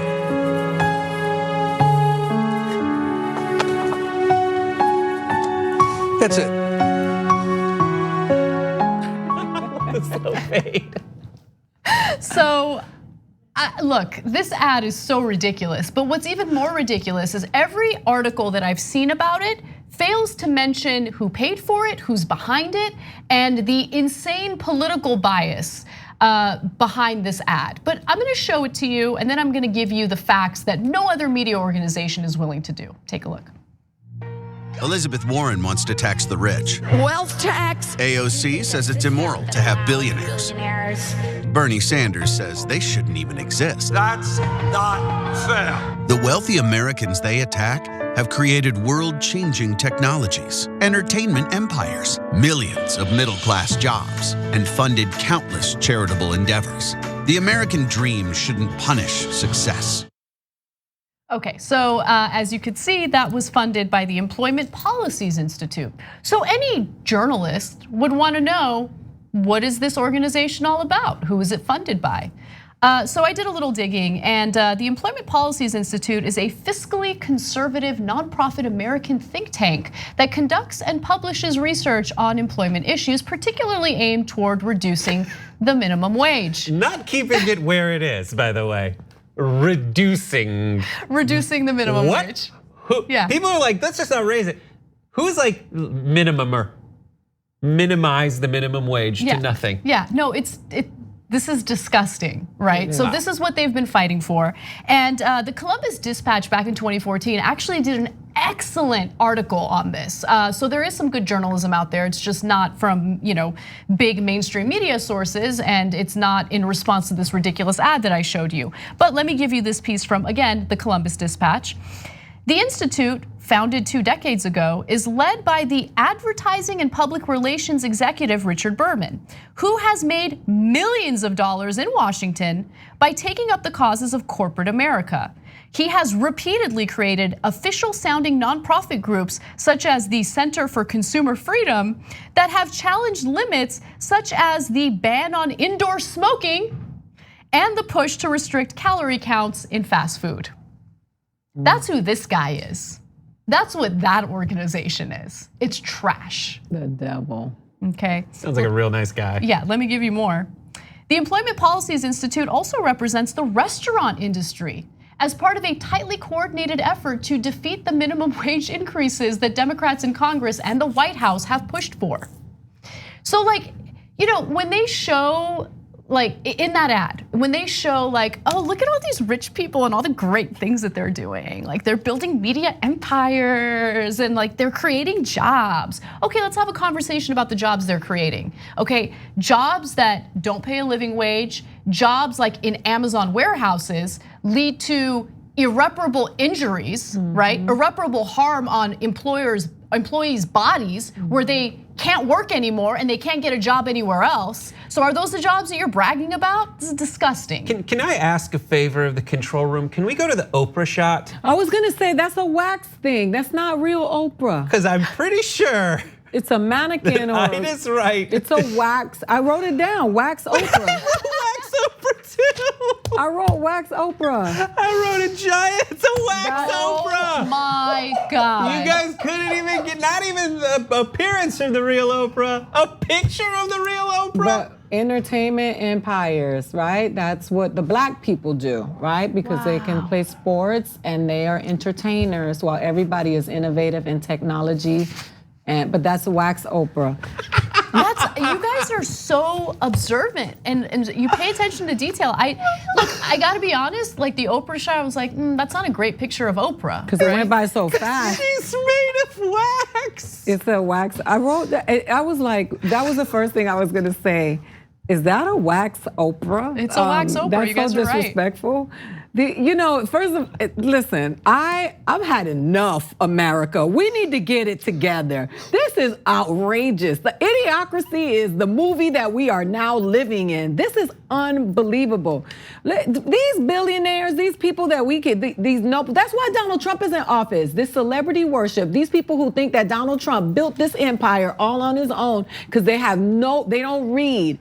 And a lot of these people have built their wealth on the backs of slaves, and they built their backs on the loss of the fingers of children during the Great Depression, and they built wealth on the backs of the everyday people. This feels like modern day slavery. Yeah, you're up here making all this money, but the people working down there at the factories can't even take a day off to go to the doctor. I mean, they're being tracked, like with the tracking systems that Amazon employs. We're going to talk about this on the show a little later, but I mean, they have these quotas where they need to have a certain number of packages ready to go within a certain amount of time, and it's unrealistic. They've already introduced robots in these warehouses, and they have to keep up with the robots, which is leading to an increase in workplace injuries. And a lot of these injuries are not, they might be treatable, but they're not curable in some cases. Like they call it like herniated discs, all this insanity, and they're trying to talk to us about like, no, don't vilify these corporate people, right? You should be grateful that they're not paying you much to destroy your body, and they're not giving you benefits, and they're not giving you anything that leads to a stable financial situation. It's crazy. And don't you think that there are women and people of color who have innovative ideas that can change the world, but don't get the opportunity and don't have the privilege and the money behind them, and people steal their ideas? Like, you sit here and worship these people. Like, look at the Matrix. Everybody was like, oh, it was so amazing. It was a black woman who wrote that movie. Yeah, you're so right, Ida. Here's the solution, right? Instead of giving research and development money to the same types of people that this country has been giving that money to, and that's taxpayer money. We fund the research and development for pharmaceutical companies, for Google. Like we've paid so much money into these companies, and we've gotten price gouged in return. How about we change that system up a little bit and prioritize companies that want to do co-ops, prioritize companies where the employees actually own the company, right? How about that? Maybe we need to change things up a little bit. Then we can have a discussion about how great the jobs are. But when you have this hierarchical system where you have a few people at the top making decisions to maximize profit for their shareholders, you're not gonna have great jobs. You're gonna have jobs in some cases, they're not gonna be great jobs. Right, because maximizing profits for the shareholders does not maximize productivity. Like it just maximizes profit. And I would say from a messaging standpoint alone, like I take this fight. I take whatever they're saying, I'll take it. That framing, I got it. Elizabeth Warren notices it, Bernie Sanders notices it. They both are like, wait, the billionaires are gonna make ads saying, am I right, guys? Billionaires are the ones under attack. Am I right, guys? And that's what they're leading with? Yeah. Oh, I'll take that. I've already won that argument. Talk about an unsympathetic character, the gajillionaire. And what a weird brand of identity politics. Yeah. Like, especially when, I mean, for better or for worse, two of the candidates who on the debate stage, or not on the debate stage, but two candidates in the Democratic Party are billionaires. So even your argument falls apart on its face before we even get to wax Oprah. That's so disrespectful. We gotta go to break. We will be right back. That was so disrespectful.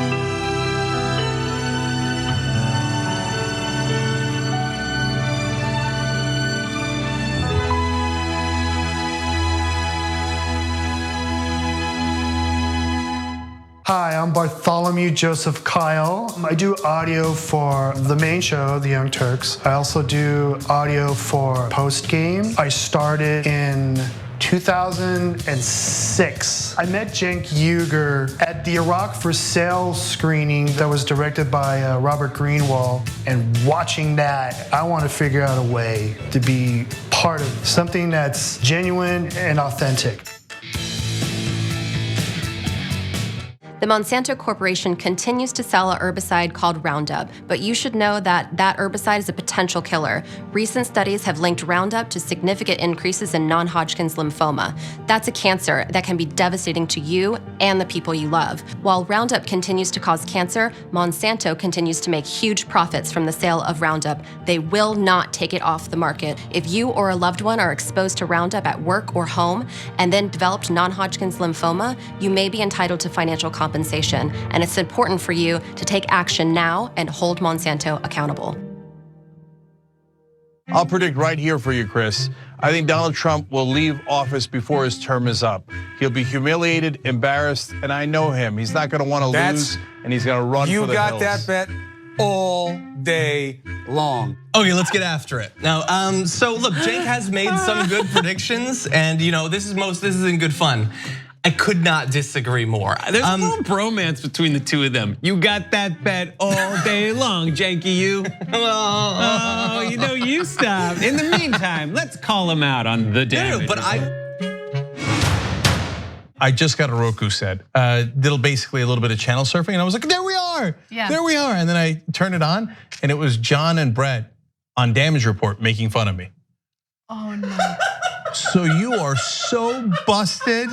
I even took a picture of it, okay? They're talking about my predictions. I got a new prediction for you, John Idarola.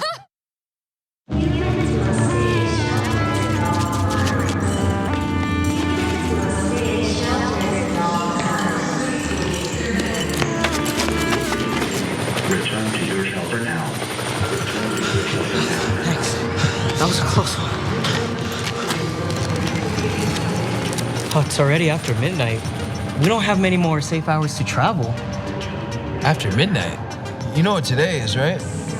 The anniversary of the fall of humanity. When our hubris finally caught up with us, and man's robotic children overthrew us. Damn that Boston Dynamic. They should have known better. At least we made it to another year. Made it to another anniversary. Maybe this will be the last one with the robots in charge. I'll drink to that. To the last one. To the last. Cyber Monday. Don't miss the Shop TYT Cyber Monday sale at shoptyt.com.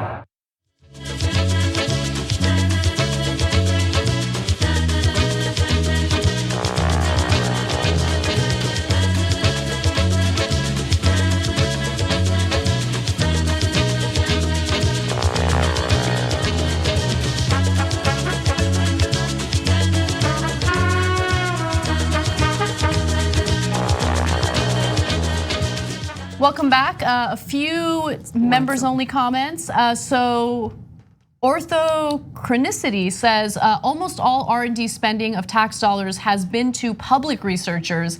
That includes what eventually became things like Google and Silicon Valley. These should remain public goods, not a robbery of the American people through privatization. So I agree with you somewhat. So I think that they are public goods. You're right about that. But not all of these companies are public companies. Like they don't start off as public researchers. So there have been numerous examples of pharmaceutical companies that are already pretty successful, but they want to do research into a new drug. And so they'll ask for grants, they'll ask for research and development funding from the government. Oftentimes they'll get it, and then they'll turn around, they'll price gouge. But overall, I agree with you. I mean, if we're helping to build these companies through our tax dollars, they should be public companies. They should be considered a public good.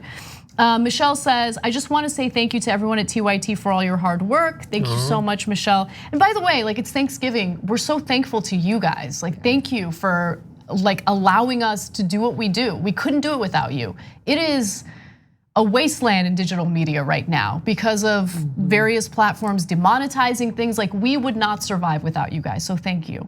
Thank you for coming to my shows too. I really appreciate the TYT people who show up. When's your next show?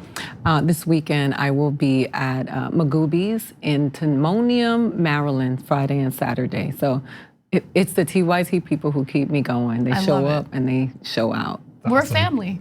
We fight for each other. I love it. Pork Chop Express says, yes, I enjoy the comeuppance, but like spelled Cuomo. Oh, yeah. That was good. That was good, Pork Chop Express. I like it. All right, let's move on to the next story. Oh, this story is so depressing. All right, so family members of missing Black girls are pleading with the media and local law enforcement throughout the country to please finally do something to raise awareness about and investigate their missing family members. Now, when it comes to the number of people missing in this country, Black people are actually disproportionately overrepresented. So they make up about 12% of the overall population, but over 30% of missing individuals, and oftentimes law enforcement won't investigate it. And there's some more evidence. This is actually from the FBI National Crime Information Center. And again, you can see 14% of US children are Black, but Black kids account for more than a third of missing child cases. And so these stories, I mean, it's true, these stories don't get reported the same way or as often as they do when the missing child is white. And so I wanna give you a great piece that ABC News did earlier this year about missing Black girls and why it is that local law enforcement doesn't do much to investigate it. Take a look. It's very hard living day to day, not knowing where your child. Paula Hill hopes that someone who sees these photos will help bring her missing daughter home and help mend her broken heart. She's 8 on here, I wrote her on the back. 10 long years have passed since the young Black girl in these precious memories disappeared without a trace. Her name is Shamika Cozy. She vanished just a few days after Christmas that year. On December the 28th, 2008, that was the last day that I seen her. You've come back to this neighborhood a number of times. Oh yeah. Her daughter was here, just outside St. Louis, watching movies with her cousins when everyone woke up the next morning and discovered she was gone. She was 16 years old, a door was unlocked, and police believe she ran away, so they never searched for the girl. They not doing anything because they think she gone on her own. I don't know what to do. This idea that she ran away, you don't believe that? No, no. Do I believe she left on her own with someone? Yes, but she was intending to come back. She was not intending to stay gone for 10 years. Jeez. When I was a kid, I ran away, right? I was a bratty little kid, didn't like my mom disciplining me. I ran away. She called the cops. You know what the cops did? They started looking for me immediately. Yeah. Mm-hmm. This idea that a child is missing, and if they had run away or if the cops think that they ran away, that they shouldn't investigate that? That's insane. Yo, it all goes down to, again, thank you for doing this because I get emotional. It all goes down to the dehumanization of Black and brown bodies, right? When you don't see those people as human, then it doesn't invoke the empathy in you to care about them. Anaya Blanchard was being abducted, and a student at Auburn was being abducted at a gas station a couple of weeks ago. She was missing. Parents had to go on Instagram to launch some awareness because the media wasn't covering it. They just discovered her body. They come to find out that a white man saw it and was reported it days later after he found out that there was some sort of reward, and only to explain that his wife told him, don't do anything about it, that's none of your business. Had they spoken up while that girl was being abducted at a gas station, she would probably be alive today. She's the daughter of a UFC fighter. We shouldn't have to say that for her body to matter. And that this is such a big issue in the Bronx. A bunch of Latin girls. If you notice how they classify with the Latinos are included in the whites, but then the Black and the brown people, the children of color are not seen as human enough to be cared about so that their stories can matter when it comes to this. And we are going to have to use our voices and our platforms to help bring these children home, because outside of the Young Turks, who else is talking about this? So the thing that like always comes to mind about everything you said is right, and I feel like I didn't really comprehend it until that video of Tamir Rice getting shot and killed within 2 seconds. I mean, you're talking about a 12-year-old kid. He's at a park. He's playing with a toy gun, by the water, and a cop shows up, and within 2 seconds, didn't ask a single question, shot and killed him because that life didn't matter. It didn't matter enough to stop and think, like, is that a real gun? Is that a toy gun? Is this person posing a threat to anyone? Doesn't matter. 12-year-old kid gone. Yeah. And that cop didn't face any consequences for it. It's devastating. So let's talk a little bit about the media and how they handle these types of stories. So there have been studies done to kind of gauge how often the media cover these types of stories, which child abduction cases they'll focus on, which ones they'll ignore. So there's a 2010 study that found that Black children were significantly underrepresented in TV news. Even though about 1/3 of all missing children in the FBI's database were Black, they only made up about 20% of the missing children cases covered in the news. There was a more recent study in 2015. That study was bleaker. Though Black children accounted for about 35% of missing children cases in the FBI's database, they amounted to only 7% of media references. And so when you don't pay attention to it, people don't know about it. And remember, it's important for the media to cover it because if you see, let's say the abductor's face, like a sketch of the abductor's face, then you can be on the lookout. If you see what the missing girl or the missing person looks like, you can be on the lookout. If there's no media coverage on it, then how are members of the community gonna know that there's a missing person that they should look out for? I mean, just think about it. There's a national alert on our phones for a white girl that went missing, right? We have an Amber Alert, and that it affects everybody in the country. It's not just regional, right?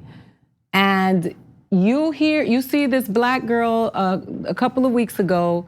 She was driving in her car. She got carjacked. The guy threw her in the trunk of her car, went to the ATM machine and used her ATM card. Was about to drive off with her.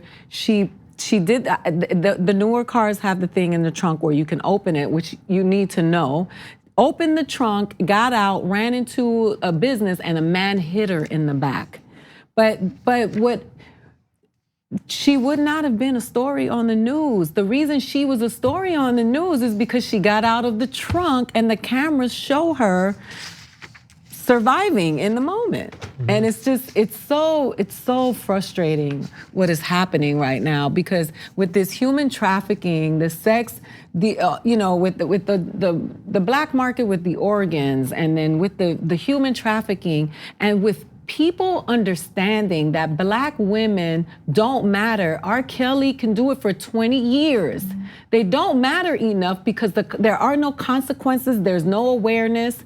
Why wouldn't they target them? Because they know that nothing's gonna happen. And that is a big motivating force for criminals who are out here looking for the vulnerable because they are in Compton, they're in the hood, they're in Houston, they're in Alabama, they are preying on people in marginalized communities because they feel ain't nobody gonna go look for them girls. This is not gonna be on the news. There ain't no Amber Alert for Shamika. That's a problem.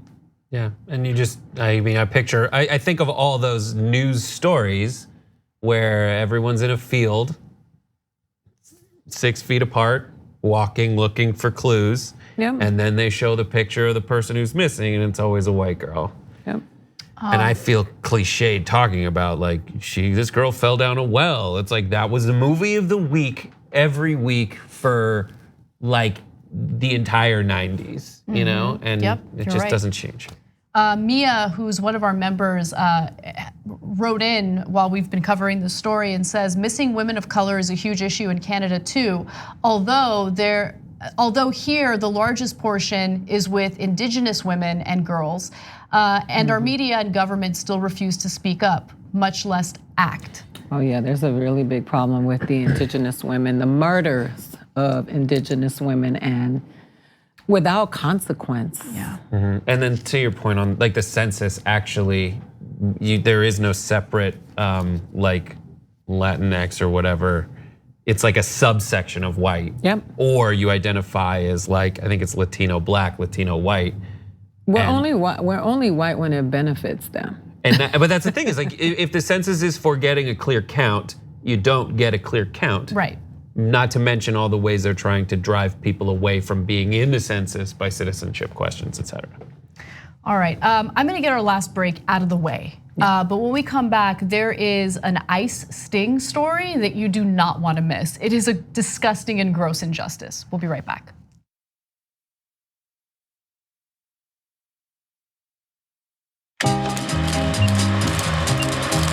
We're gonna do a little thing we like to call Weekly World News. Weekly World News. I cull stories from around the globe, stories that aren't covered on the main show or aren't covered enough, and I turn it into a 5-question quiz for Dave and Steve. All right, do we have our answers? A from Dave and C from Steve, and the correct answer is B, an oil tanker that sank off the coast of China. Okay, we have one answer of B and one answer of C. What is the correct answer? It is, of course, A, an airplane wing walking stunt gone wrong. Okay, we have an answer of A from Dave and C from Steve. The correct answer is B. We have an answer of B and C. What is the correct answer in true Weekly World News tradition? It's A. Come on. Taking the bear out for ice cream. That can't possibly be true. We're terrible today. Just terrible. I often think about the terror that my grandmother was under till she was 8 or 9 years old, and how horrific that experience must have been in this state of discomfort for the benefit of other people. People will still treat you like you're the problem. That's what we mean when we say living well black. We're just trying to live our best life. We're trying to be the best that we can be. And we're frustrated and tired of people treating us like we're criminals. The Monsanto Corporation continues to sell an herbicide called Roundup. You should know that recent studies have linked this commercial herbicide to a significant increase in non-Hodgkin's lymphoma. A diagnosis of this type of cancer can be devastating to you and your family, while Monsanto continues to profit from these sales. If you or a loved one were exposed to Roundup at work or at home and then developed non-Hodgkin's lymphoma, you might be entitled to financial compensation, and you have a right to take action now. You're about to watch some behind the scenes footage of the Young Turks. Ooh. Now these are partial videos. If you want to get all of them, you become a member, go to tyt.com/join, and you'll get all the behind the scenes of me, Anna, John, JR, a little bit reality show like. tyt.com/join and enjoy this. You know what you're seeing behind me? Jersey, hold. Watch me flip this camera. However I flip it. Do I flip it like this?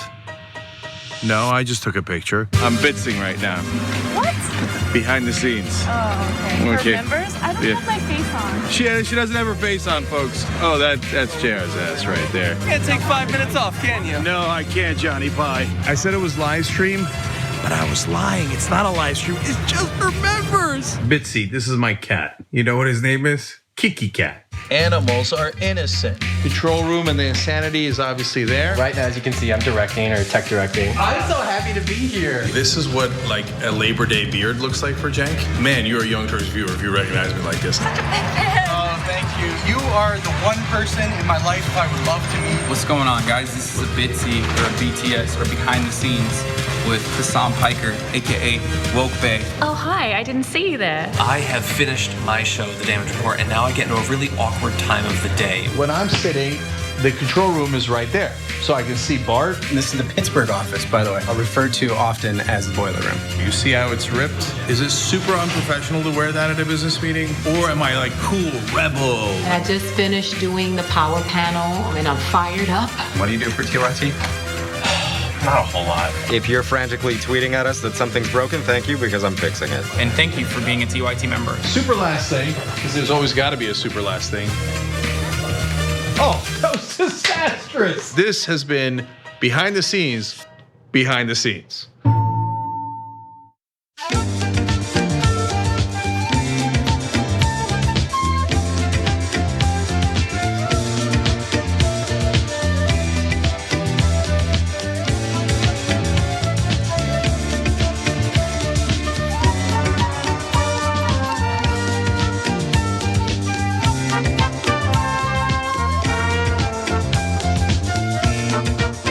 right, so there are two stories I really want to get to before we end the live show. We will have a post-game show, by the way, and we will have a pre-recorded episode of The Conversation. But for those of you who are wondering, hey, I want to turn in a design for the Shop TYT store, you can do so by going to or sending an email of that design to orders@tyt.com. orders@tyt.com. And I know that there's some compensation if your design does get chosen. Again, orders@tyt.com, they'll take it from there. So fast. My Puerto Rican fan in New York who suggested a TYT shirt with Puerto Rican flag on it, there's your opportunity. Exactly. All right, so let's talk about one devastating story, and hopefully, if time, we will talk about a fun story. So,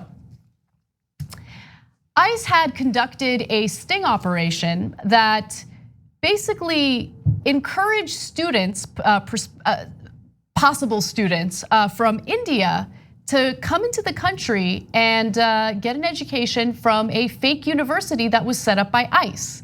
And then those students who thought they were going to attend a real university were arrested and deported. I am not kidding. This is actually something that happened. So let me give you the details. A total of about 250 students have now been arrested since January on immigration violations by US Customs and US Immigration and Customs Enforcement as part of a sting operation by federal agents who enticed foreign-born students, mostly from India, to attend the school that marketed itself as offering graduate programs in technology and computer studies. The students had arrived legally in the United States on student visas. But since the University of Farmington was later revealed to be a creation of federal agents, they lost their immigration status after it was shut down in January. So attorneys for the students arrested said they were unfairly trapped by the US government since the Department of Homeland Security had said on its website that the university was legitimate. In fact, an accreditation agency that was working with the US on its sting operation also listed the university as legitimate. So let me get something straight.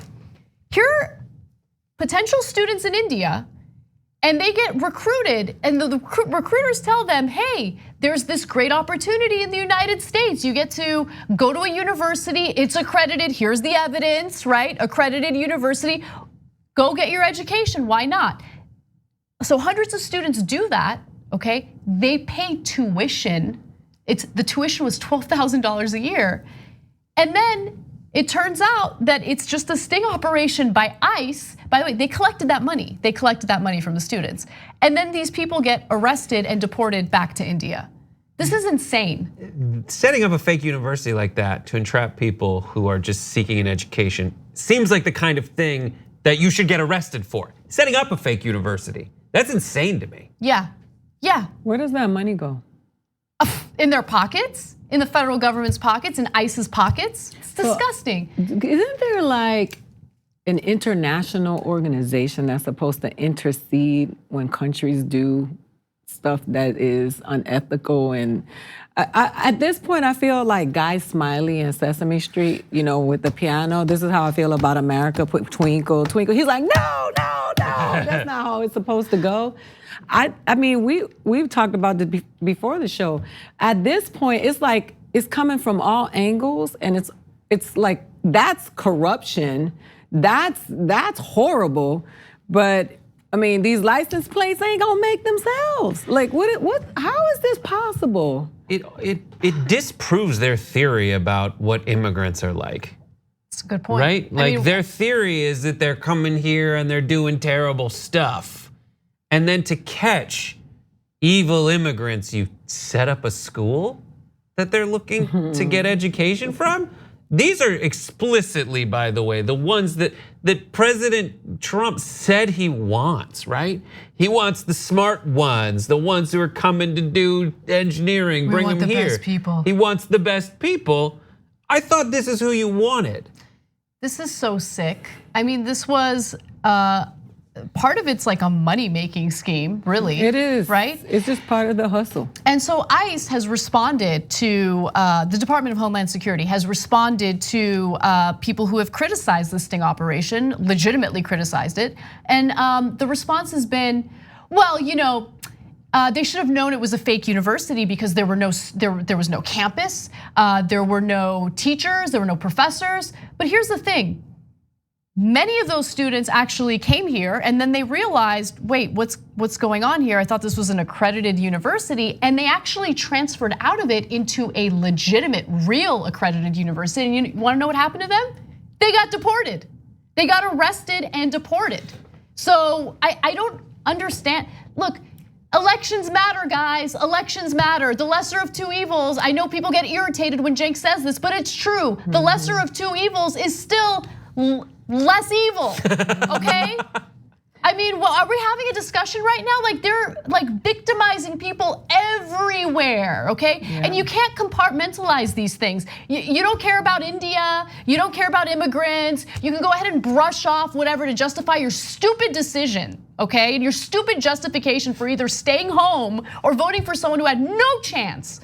But there are people in this country, either US citizens, okay, or people who are getting entrapped by federal agents right now, and they're paying the consequences for the stupid decisions that Americans made in 2016. But you know what? And the thing is, when they run out of us, you're next.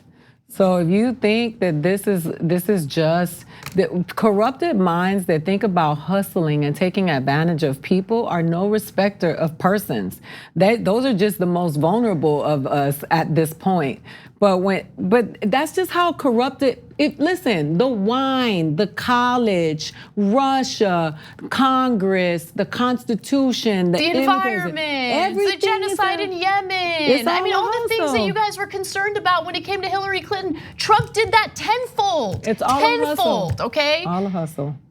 So corruption is corruption. So when you hear about these things, this is all part of the big play. They're not isolated incidents. It's like, hey, you wanna know how we can make some more money off these people? Let's do this. It was like they were looking to fill a quota of arrests. Like that's the only other thing besides getting some revenue by collecting money.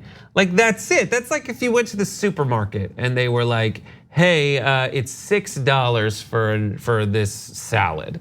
And you're like, all right, here's $6 for the salad. And they're like, ha ha, you bought, this is actually an illegal salad made of cocaine. And we put the cocaine in there. You would never have known it was cocaine, but you bought cocaine. And you're like, where in this is you proving my intent to break the law? Exactly. Because everything I did, all the way down to paying you $12,000 and obtaining a student visa, which you said you needed, I fulfilled my portion of that obligation. I played by the rules, but that reveals that they aren't making the rules so that they can accomplish some greater good. They're just moving the rules around so they can vilify and arrest the people they always already wanted to vilify and arrest. And that's not fair. Our taxpayer money is going to this trash, okay? Yeah. Abolish ICE, period. Get rid of that garbage. So let's end on a fun note. I'm excited. Donald Trump is stupid, we all know this. And the latest example of him acting stupid was during his rally in Florida. Take a look. As we gather together for Thanksgiving, you know, some people want to change the name Thanksgiving. They don't want to use the term Thanksgiving. And that was true also with Christmas, but now everybody's using Christmas again. Remember I said that? But now we're gonna have to do a little work on Thanksgiving. People have different ideas why it shouldn't be called Thanksgiving, but everybody in this room I know loves the name Thanksgiving, and we're not changing it. What? I mean, did he mix up Christmas? Because like the whole thing is like, oh, there's a war on Christmas because libs want to say happy holidays instead of Merry Christmas. Because you know, some people don't celebrate Christmas. Right. So like you want to make people feel like they're included in the festivities. But like, when has there ever been a war on Thanksgiving? Well, what's next? Those like 5 people whose tweets he read out of the millions that probably said something like that, and then he's like, we'll try this. It doesn't make sense. What they're trying to say is there were some people, some indigenous communities who were saying, by the way, what you're celebrating during Thanksgiving was a conquest and it ended up in the murder and genocide of an entire people, which is true. It's just, but history. that ruins my turkey day.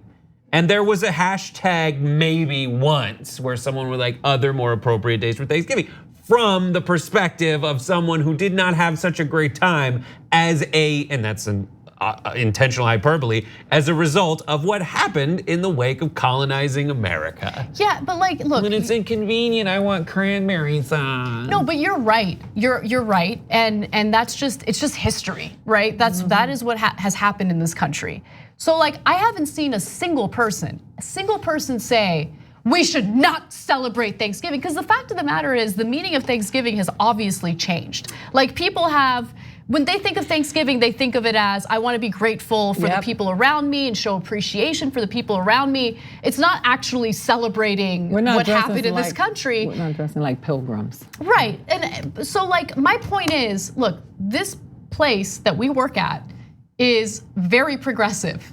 And I can't think of a single person here who can't wait for this show to end so we can go celebrate Thanksgiving. Question, what was the day that Donald Trump took office? Was that November 20th? It was January 20th. January 20th, 2016? 2017. So I know some people who want to change that date to Doomsday. I want to change the name of Black Friday because you have Thanksgiving and then you go to Best Buy and it's time for Thanks-taking. Yeah, it's a good point. It is. Although I have seen multiple reports indicating that Black Friday does not have the same, like it doesn't seduce people the way it used to, which I'm happy about. Right, well, Cyber Monday, you just get to stay home and like click stuff.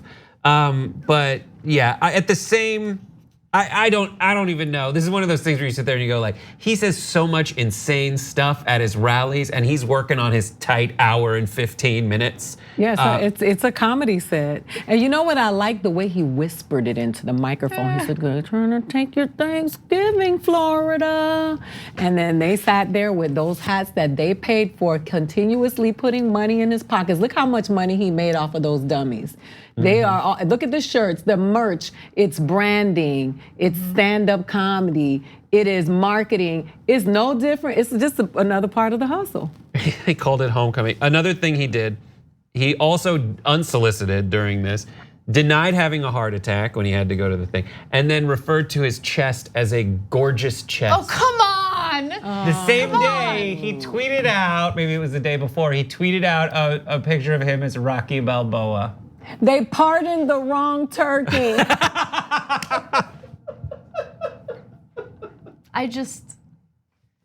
He is so, I just thought about his chest and I really wish I hadn't. Like, I could just see it on your face. It's empty.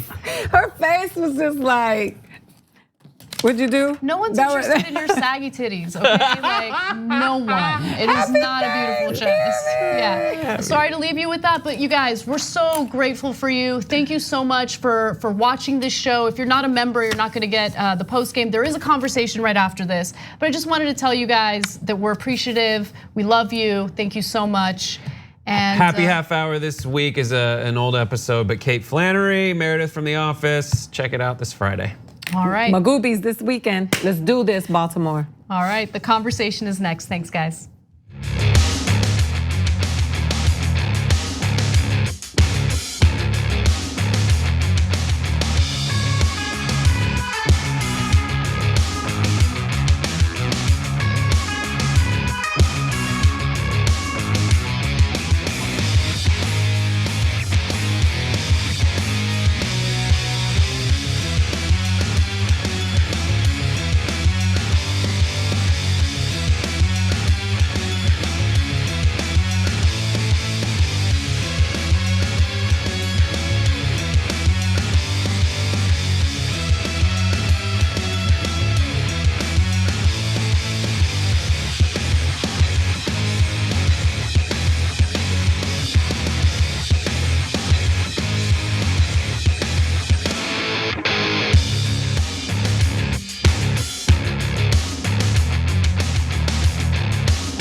Trump has already launched Trump TV. In fact, they recently did a weather report. So why don't we go to the Trump Weather Channel and see what they have to say about this story. This is Brett Ehrlich reporting live on Hurricane Dorian as the storm bears down here in Mobile, Alabama. And as you can see, the weather is actually pretty nice. We need to fix this shot. We need to make it seem like there's more of a hurricane. Okay, actually, let's go to some video of a hurricane. Oh God, that's what a hurricane would look like if one was here. And that's scary, isn't it? And actually, if you listen really close, you can hear the wind. Real natural debris. And I'm not even sure how the people here in Mobile will cope with the cleanup afterwards. So we're just really waiting we gotta get out of the shot. We gotta get out of the shot with bated breath to see what will happen. And ow, okay, all right, okay. That's back to you guys, back to you in the studio. All right. Mr. President, I can't fake rain. What do you mean use a Sharpie? As you can see, the rain is coming down in buckets. The rain's coming down all over the place, and there is no quarter. There is no quarter, no place to hide. I quit. I just quit. The Monsanto Corporation continues to sell an herbicide called Roundup. You should know that recent studies have linked this commercial herbicide to a significant increase in non-Hodgkin's lymphoma. A diagnosis of this type of cancer can be devastating to you and your family, while Monsanto continues to profit from these sales. If you or a loved one were exposed to Roundup at work or at home and then developed non-Hodgkin's lymphoma, you might be entitled to financial compensation, and you have a right to take action now. Welcome back, everyone, to another episode of The Damage Report, another week of the news. I am John Idarola, and we've got a doozy of a show for you. My God, is DC up its own ass today. We have put someone into power in our country who is so crazy, they have finally out-crazied North Korea. The US is the only country in the world that isn't part of the Paris Climate Accord. Yesterday, Donald Trump did exactly what he told us. He pulled the US out of the Iran nuclear accords. People call the police on black people. People are fearful of black humans. There is no more to the story than racism. I was gonna say we've been dealing with the issue of lead poisoning in this country, but that would imply that we're really doing something. We have an issue with lead poisoning and it continues. So 60 people are now dead. Some of them grandmothers, many of them children. The silence of politicians on both sides of the aisle. Just about only Bernie Sanders, maybe Tulsi Gabbard, and a few others have actually been critical of what happened there.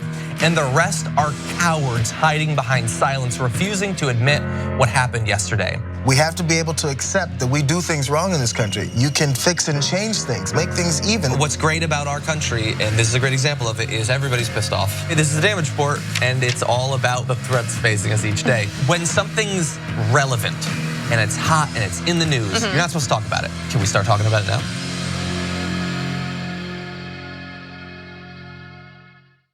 Climate is changing fundamentally, extremely, and non-linearly. It's becoming worse now. It's not when the levees burst that is the problem. It's in the anticipation of that. So I hope every human being is safe. And by human beings, I do not include multinational corporations, especially the ones that started climate change in the first place. What we're currently doing right now in cutting emissions is clearly not enough. There will be ramifications to what Trump is doing. I don't want people to suffer, but I feel like there's gonna be a lot of suffering because we have an imbecile as our leader.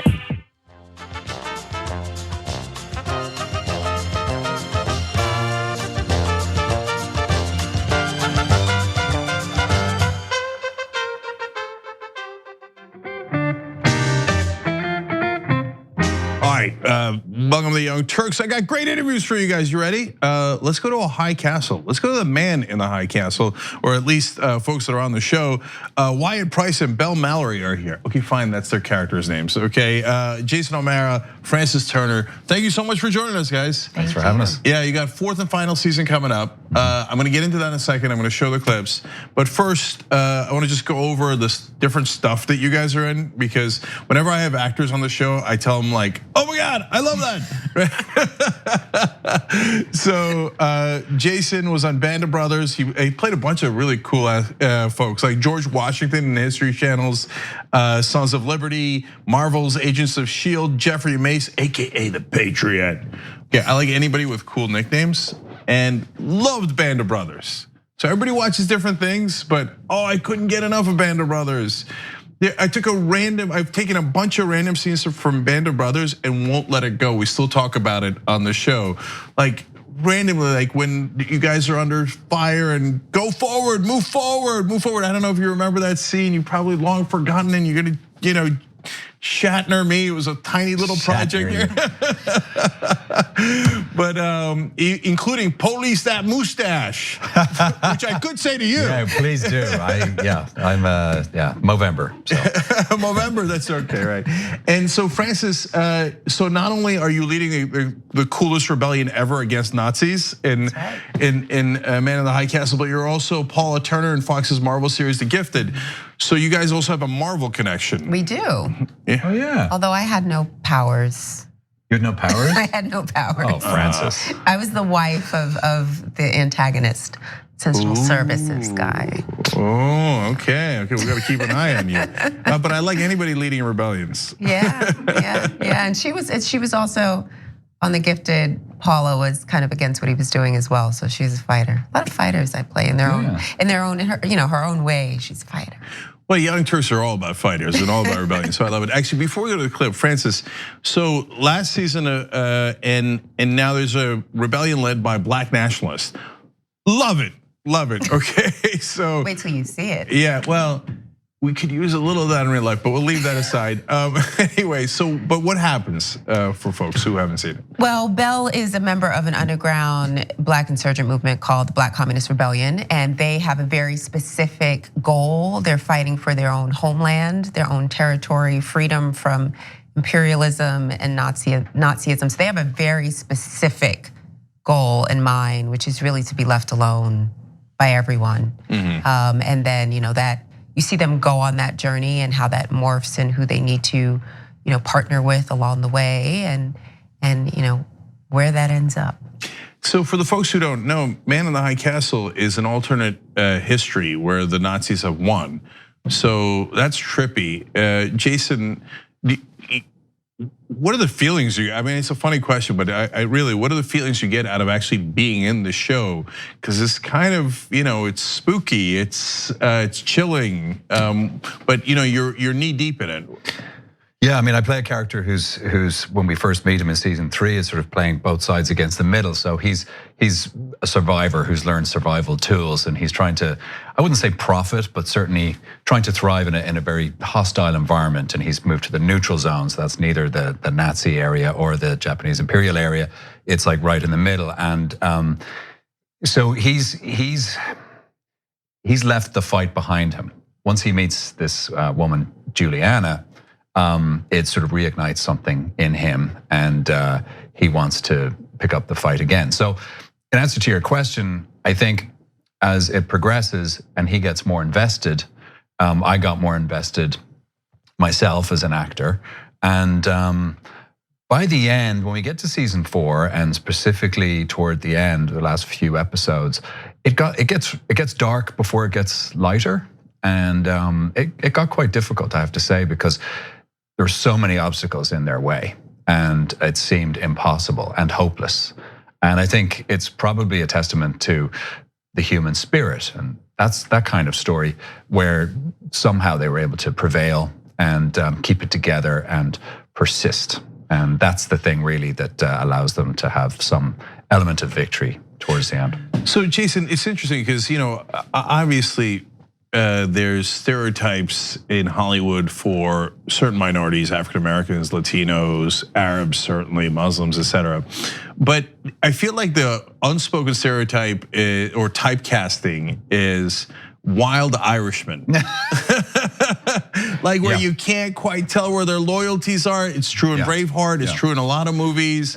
But then But the good news is they almost always come through at the end. Yeah.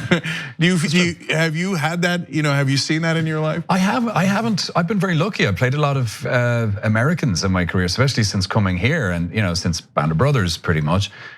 So this was a rare occasion where I got to use my own accent. I think I initially felt like I had to move away from Ireland because I was afraid of being stereotyped as the wild priest. But now Andrew Scott's made that sexy again from Fleabag season 2. So like we've gone full circle. So no, actually it was kind of a rare opportunity for me to use my own accent, believe it or not. Did you lean into the accent? Did you make it thicker? A little bit here and there when he needed to, like dealing with the drug dealers and trying to kind of talk his way out of situations.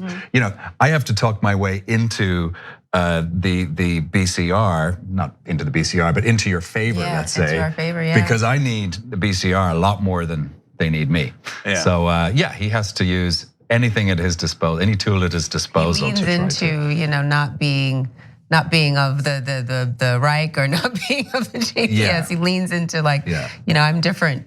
I'm different too. Yeah. I'm different to all the other guys. And in a sense, the Irish have been different for a long, long time. True. Right. True. Don't make me do my Irish accent. Okay, let's take. I didn't say anything. Don't make me do it. Don't make me do it. Okay. There were a few Guinnesses short here of getting into that territory. Okay, let's take a quick look at a clip. The Black Communist Rebellion's mission is self-defense and self-determination for Black people. I've got a network of fighters waiting to be activated. We just need arms to get back in the fight. We don't do business with white people. Before I was in the JPS, I was in the Reich. Before that, Jim Crow, Alabama. Everything changed for you in 45, but not so much for us. We survived by trusting no one outside our community. For all we know, he could be a mole for the Reich. Hold on, I can vouch for him, okay? He's the one who spread the film everywhere. That film ain't nothing but white nonsense, Lam. Have you seen it? Huh? It changes people's minds. It gets recruits. We're at war, brother. We ain't got time for Abinson's Cole. Sure, I don't think you want to win. Oh, really? Yeah. I think you want to die for a cause. I think you want to be martyrs. What makes you think you know so much about us? Because if you wanted to win, you'd be working with me. I like it.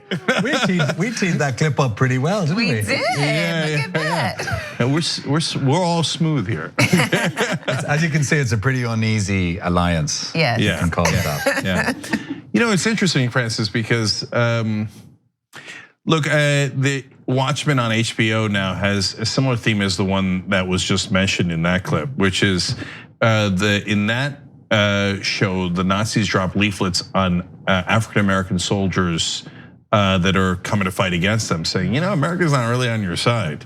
And so that was alluded to over there. And so, I don't want to stretch it too much, but there's been a sense of resistance in the African American community for a long time by necessity. Yeah. Did that help inform you at all here, or? Well, I think it's such a. I think it's a welcome addition to the show, and bringing in the dynamic of a group that was already marginalized before the events of the war, and so their fight is very different. They were not treated equally, seen as equally. It was Jim Crow prior to the Allied powers losing the war. So what are we fighting for? What are you guys fighting for? What you guys want isn't the same thing that we want. Yeah. So, and I also believe personally that the most, the marginalized communities, when they fight for their freedom and their liberation, they tend to liberate everyone. So I think the BCR and the story of the African American experience, the experience of the Black population through the eyes of Belle Mallory it's such a welcome addition to the show, and injects a new energy and a new fight. Yeah, look, this isn't your politics, but my politics. I used to be a Republican, and one of the things that began to swing me was a speech by Jesse Jackson about his dad. And he said that his dad had enlisted, fought in World War II, and he captured a bunch of Nazis. and he had to sit behind the Nazis in the train. That's powerful. I mean, that took the wind out of me. And so I think the show's doing an interesting job of showing an interesting, different reality, and it's a reality. Right. And that portion of it is. The rest is obviously imagined, and so it's powerful. But just last thing, I wanted to get a sense of how you guys got into acting in the first place. Let's lighten it up. Okay. So Jason, Ireland. I don't know what the traditions are. Like when I told my parents I'm Turkish immigrant, hey, I'm going to talk show host. They were like, no. Okay, what was the reaction in your family? How'd you get into it? My mother was always quite encouraging because she'd take me to the theater and take me to the movies, and it was really through her that I gained an interest in performance. And she was always encouraging me to do like the school play and stuff like that. But my father, I think, was less enthusiastic. He wanted me to get a proper job and be able to fend for myself. And in many ways, he wasn't wrong. You don't want your kids to have to take on some sort of vocational work or artistic work because it can be a burden and it can be very unpredictable. But I think once I was able to show that I could make a living and be independent, he was like, okay, and then started to see some of the stuff I was doing, and he was like, yeah, actually, he might be all right, this guy. So yeah, was there a moment where your father thought, oh, okay, he's got a proper job? I think it was a moment. Yeah, I think it was a moment when I was in London. He came to see one of the plays I did at the West End, or maybe it was the Royal Shakespeare Company or somewhere, and he was like, okay, yeah, he's meant to be doing this. And I think that's what I'd say to all actors who are starting out, like just make sure it's the thing you most want to do, because if you're good at anything else, you should probably just do that. Okay, it's not that encouraging, to be honest with you. Anyway, Frances, and so let's end on you on that. So where'd you grow up and how'd you get into acting? I'm from New Rochelle, New York, and my story is interesting in the sense that I'm actually a lawyer turned actor. Oh, so okay. I'm a lawyer turned talk show host. See, there you go. So not many of my law school friends or lawyer friends are still actually practicing. Yeah. But I grew up as a child saying I wanted to be an actor like all kids, and I asked my mom to take me to get headshots when I was in the 5th grade, and we never did anything with them.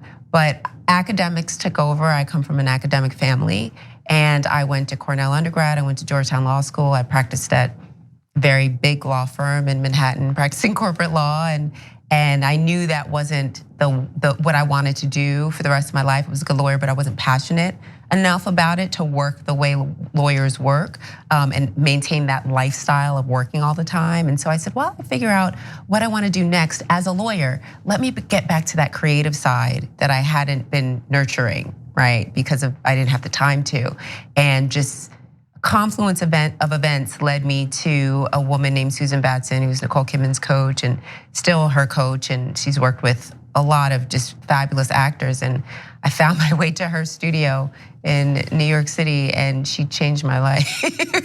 Yeah, well, that's great. Yeah. That's great. Look, guys, one thing that connects all of our stories is that you got to do what you love, otherwise you won't be able to work hard enough at it. I had the same experience as you did as a lawyer. I didn't like it enough to work hard enough to get good at it. Yeah. Right. Yeah. Whereas I love this, and so the 15-hour days go by a little quicker. Right, and it's okay to pivot. I think that's the lesson in my story. It's okay to pivot, but no, if you pivot, you have to do the work. That's 100% right. Yeah. That's right. As Mark Twain says, if you find something you love, you'll never work a day in your life. That's right. There you go. All right, Jason O'Mara, Frances Turner, the man in the high castle of the show. Thank you so much for joining us. Really appreciate it. Thank you. Thanks. Great. We'll be right back.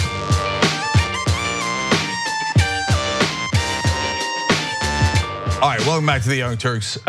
Great interview for you guys. In studio, Gideon Resnick. So Gideon has a new podcast out called What a Day with Crooked Media. And he's got a co-host, Akilah Hughes. She's a writer and comedian.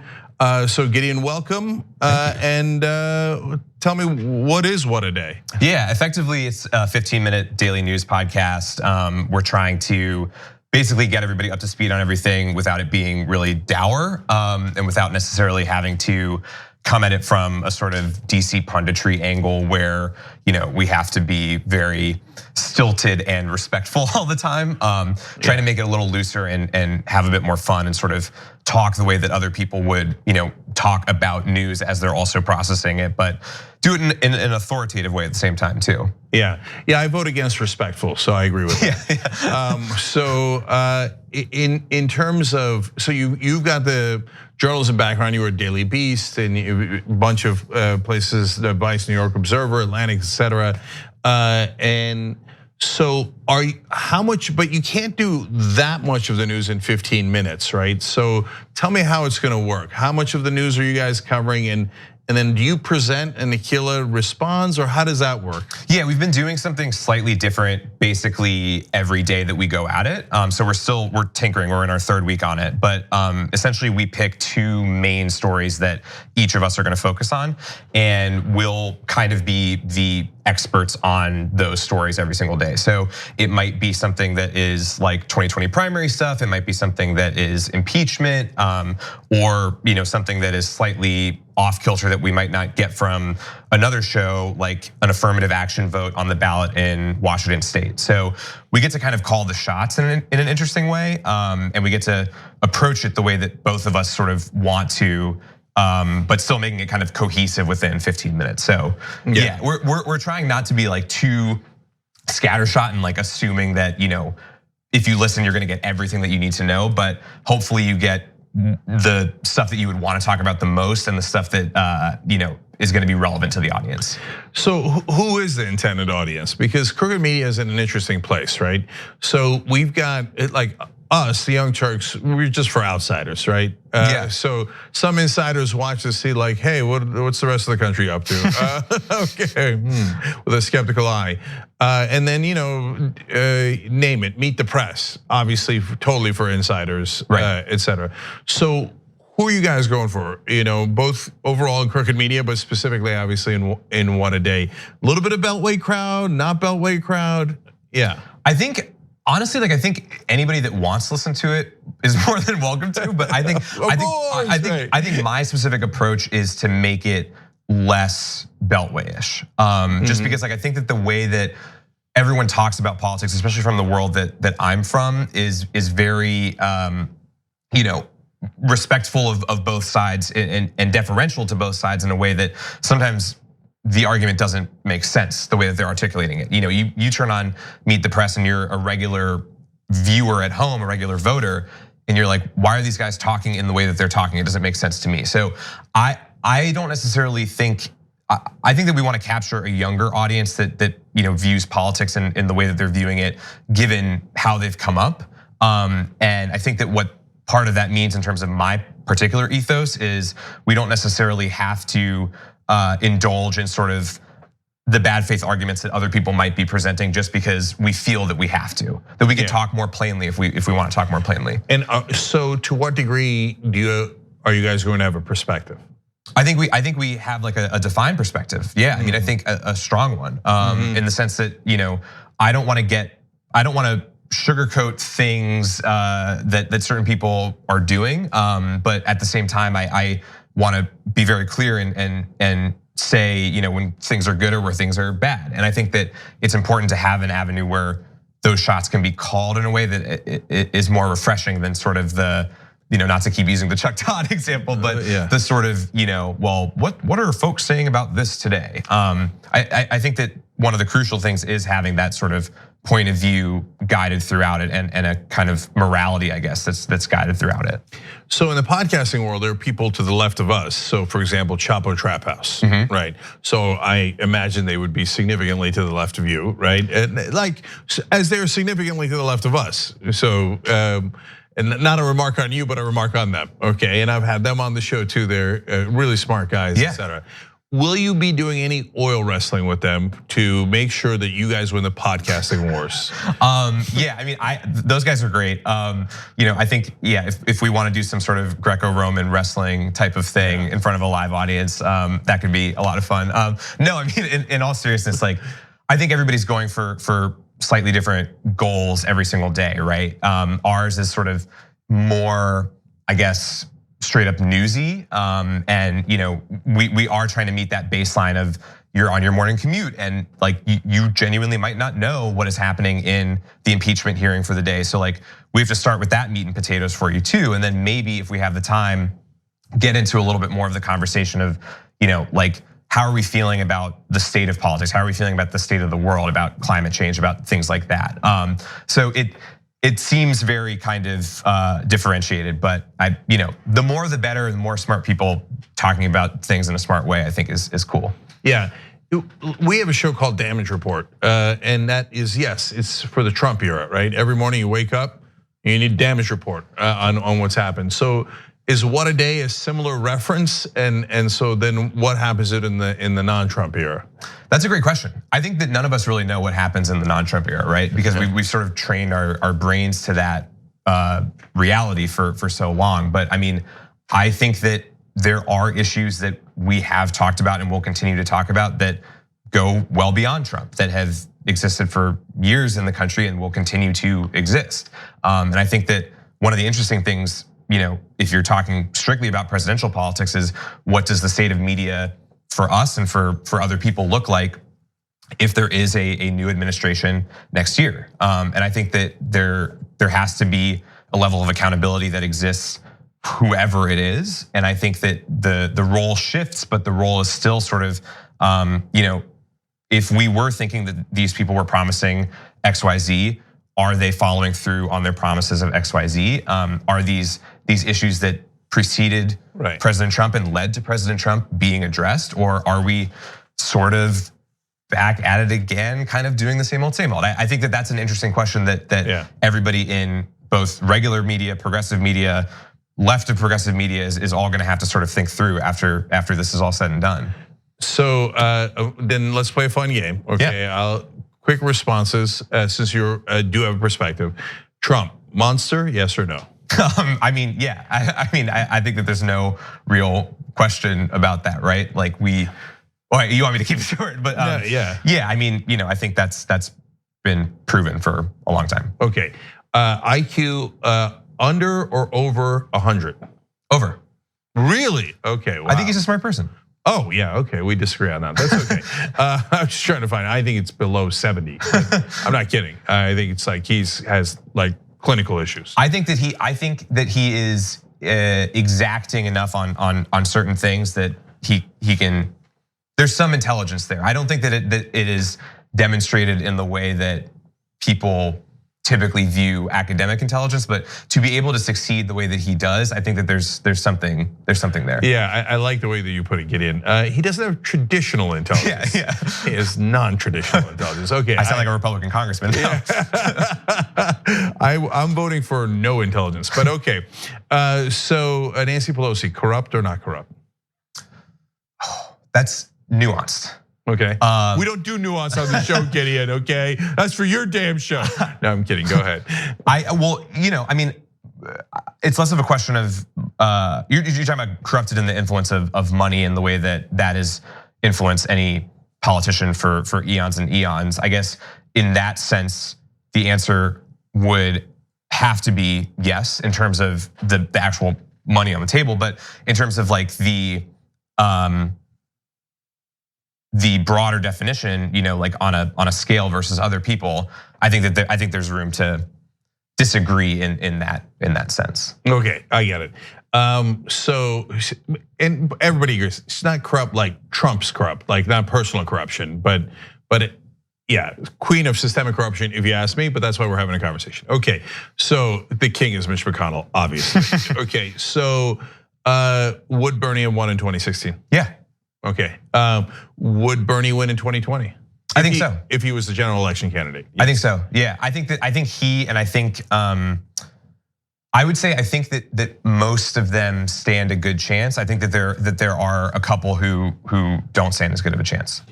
And who are they? I think that from right now, I don't want to eat my words next year in terms of predictions, but I think for right now, if you set the election this very day, I think Joe Biden has particular weaknesses that get exposed by Trump in a way that some of the other candidates do not have the weaknesses directly exposed in the same way. So Warren more electable than Biden? Yeah, I think so. I think if you were putting your odds there, yeah, I think so. Okay, yep, I totally agree. If Bernie is at a 10 on progressives, what is Elizabeth Warren at? I would say maybe an 8. Wrong, 9. Okay. All right, seriously, let's keep going. Biden. On that scale? Yeah. He's probably a 6. Wrong, 4. Okay. Last one, Buttigieg. Are we talking early of the year, early 2019 Buttigieg? Whatever, Buttigieg? Whoever this Buttigieg is today, I guess. I think current is probably also 4 or 5. Yeah, agreed, 4.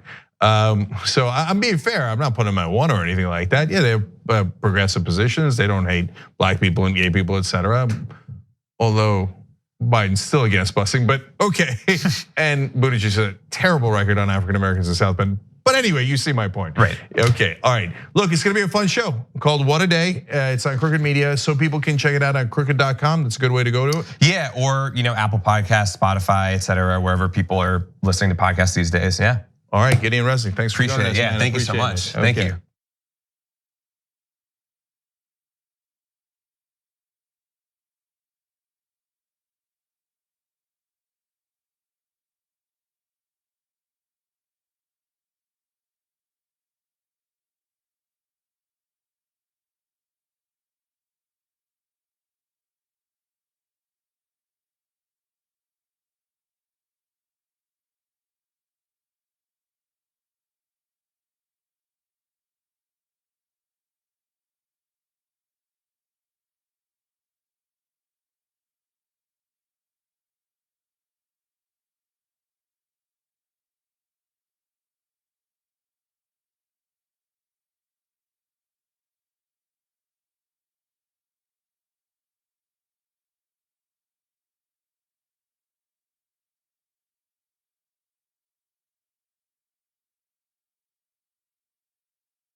Welcome to the post game. This post game will be Thanksgiving themed, and we will talk about food, and that's it. That's all we're going to talk about. I'm not going to do a normal Thanksgiving-y thing. We're going to a restaurant. Yeah. Okay. So you got to give more deets because, well, don't give deets about the restaurant. Too many deets about the restaurant, but the restaurant's not like. So one year we went to a restaurant that was exactly where you want to go if you want Thanksgiving dinner. It was in Central. I mean, my family got family all around, but we were in like this place. It was centrally located, and it was like fantastically, like they made a big turkey, and you brought your turkey and your mashed potatoes and your gravy, and you had all the things that you wanted, and it was cool, but it wasn't quite the same as being home. Right. And you're like, oh, this is the swivel chair that I like, and here's I sit and I get my food. This time we're going to a restaurant that has like a turkey mole. It's like gourmet food. It's like a fancy. It's just like one of those LA restaurants. And I've been there before, and the food is amazing. And I'm gonna have a great, amazing, fantastic dinner.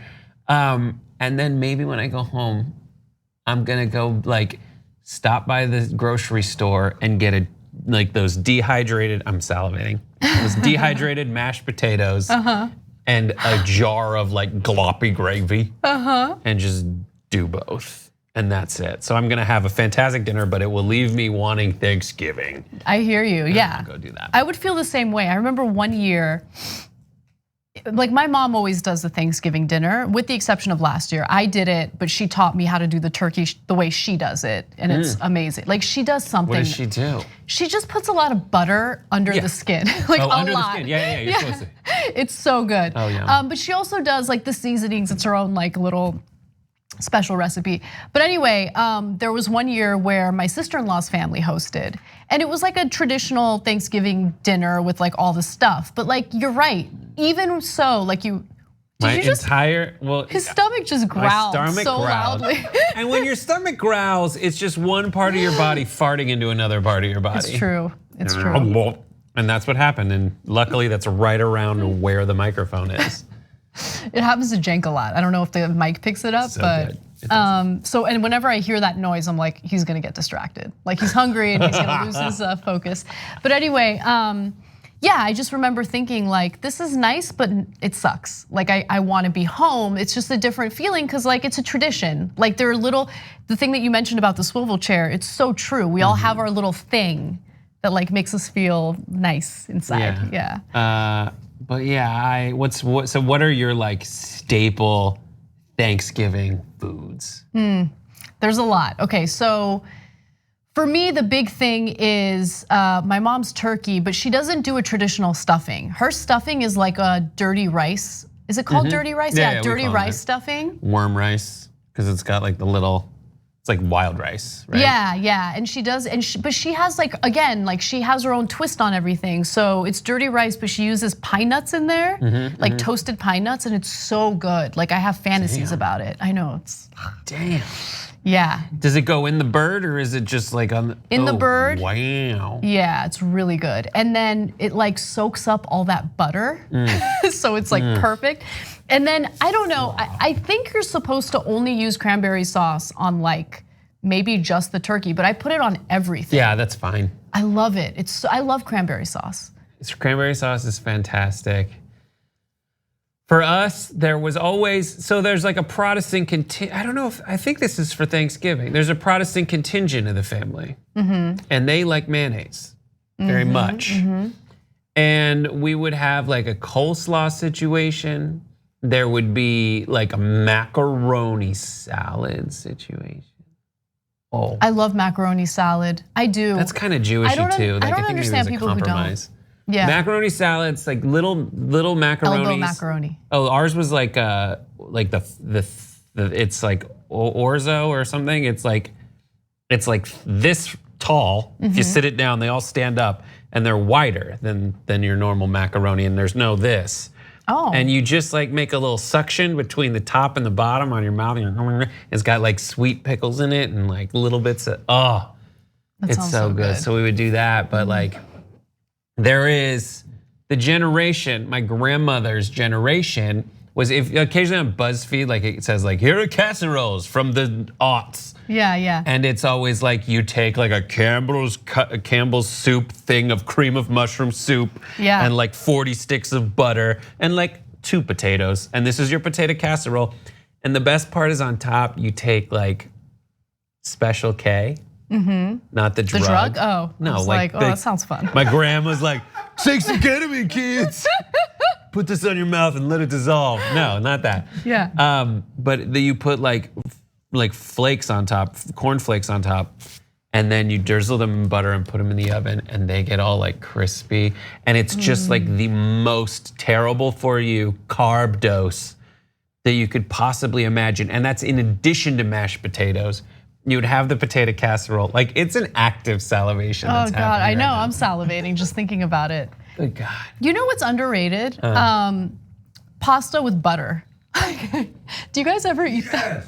I just sometimes like, I know this is bad and I need to control it because I'm in my 30s now and things are not burning as quickly as they should be burning. But anyway, like sometimes when I get stoned, and I get the munchies, I just want pasta with butter. Oh yeah. And garlic, and a lot of butter and garlic, and that's it. Like that's all I want to eat. That's good. So good. What kind of pasta do you use? Like spaghetti or is it like a macaron? I like angel hair pasta. Yeah, so does my wife. My wife loves angel hair pasta. So good. It's like all the way to like, is there another kind? Like. I love, and I never pronounce it right, but I love pappardelle. Pappardelle. I love it, but it's expensive. It's Which one's expensive pappardelle? It's the thick cut noodles. It's like if you for people who think that like fettuccine's for quitters, like go more. Yeah, they're flat and they're thick, and it's really good with like.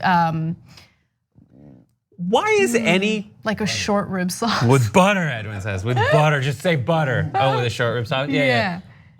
Yeah, I don't understand how any pasta could be any more expensive than any other pasta. It's the same thing. You're just cutting it less. Maybe I'm buying it in the wrong I'm sorry, place. Edwin. I didn't mean to offend you. We got a big shake. They're made differently. They're made differently. Yeah. Pappardelle. The cheaper pasta is made in mass, is made in bulk. As opposed to the more expensive one, that one takes more time. Okay. And preparation and everything. And there's actually and as leftovers, it actually tastes differently too. Oh, interesting. You know what I once did, and it was a big mistake. So I wanted to make what's the one pancetta with pancetta? Oh, that's pancetta. Carbonara. Yeah.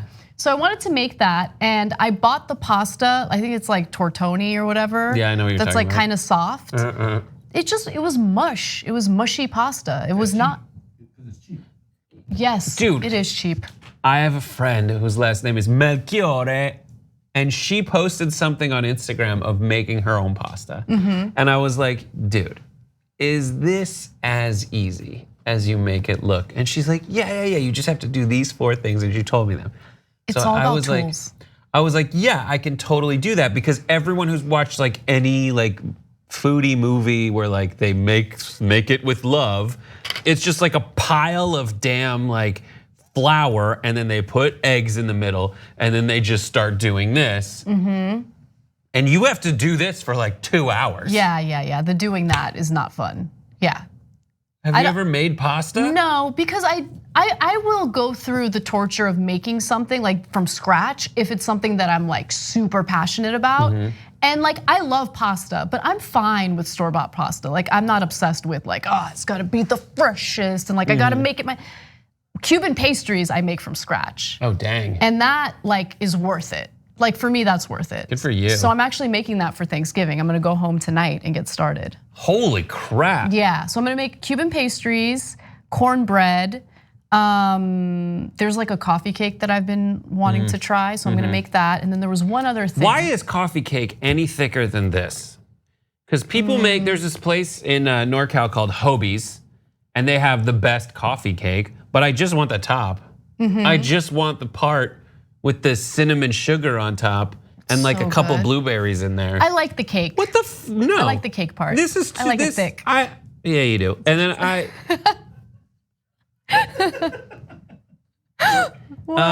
forgot my name for a second.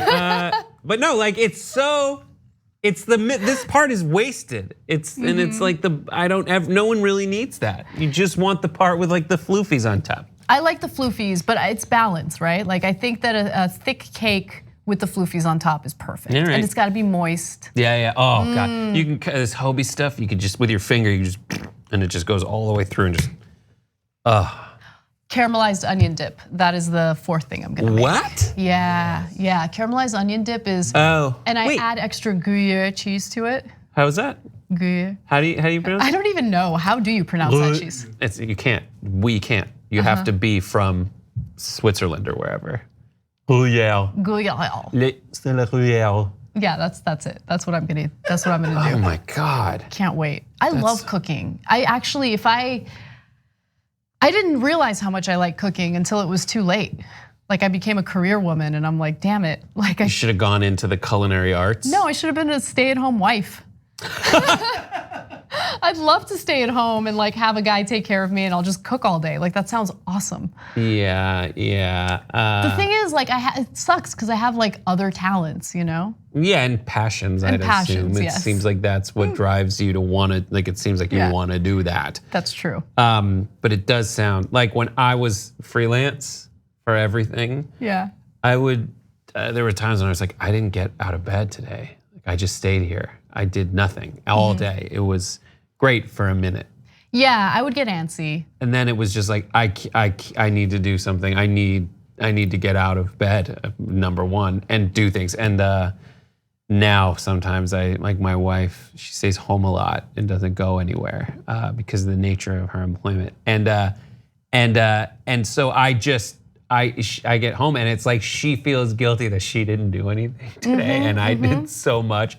And so she cooks like breakfast and she makes food, and that's like I have fulfilled my part of the bargain. But it is like interesting because she has a job. It's just the nature of her job. She has days when she doesn't have anything to do, right? But like our culture makes you feel so much shame if you just rest a little bit. Yeah. Like I feel that. If we have like let's say a 4-day weekend, which we're about to have, like on that 4th day, I'll start pre-producing things, and I'm like, why don't I just give myself the 4th day and just like not do it because I feel guilty. I don't know. Monday, JR, who is never takes time ever, took like a short week off. He didn't take the full week. Yeah. And Monday he's like, couldn't help it. Here's some stories. I know. He put what? Yeah, he put like a full list of pitches. It was more than half the show that day. Yeah. I mean, I'll take it. I'm not complaining about it. But he should rest because you get burnt out. So. Yeah. And now, oh God. So what is the day of Thanksgiving for you? How does it play out? Who's there? When does it begin? How long does it go? So this year it's gonna be at my brother's house, which I'm super excited about. My brother, he kind of fucked up because he bought a house, well, this is probably part of the reason my parents helped him buy the house, and it's like around the corner from where my parents live, which I love my parents. I couldn't do that because like my mom likes to take her morning walks, and her morning walks are like the snooping adventures. Yeah. Oh, Armen, I noticed that Liana's car is not in the driveway. Where is she? Like that kind of stuff, and it would like make me pull my hair out. Anyway, she's at your house, Mom. Yeah. Usually not. No, that's not the case. Like she'll just be like grocery shopping or something, and my mom asks questions that she has no business asking. Anyway, that's beside the point. It's gonna be at my brother's house, and I like that it's close to my parents' house in this regard because my mom's gonna cook the turkey and then bring it over. Great. And I'm gonna. And by the way, my sister-in-law just gave birth. Like I have a new niece. Oh, congrats! So we want to help her with as much as we can. That's why I'm making so many like side dishes and stuff. And I don't know what time we're supposed to be there. That actually hasn't been figured out yet. But is it like a normal dinner time? No, it's earlier. It's early. Yeah. Okay, I was wondering if that was like the Protestant thing. I think most people do Thanksgiving earlier for a number of different reasons. But like, I think one of the main reasons is if you're married, you have to, instead of having to choose like whose family to go to, you can do both. If like one family does it a little earlier, the second family does it a little later. Yeah, ours is like 3 p.m. It's like sit down and eat. Except now, I don't know when our reservation for Thanksgiving is, just like the Pilgrims did. But we'll see.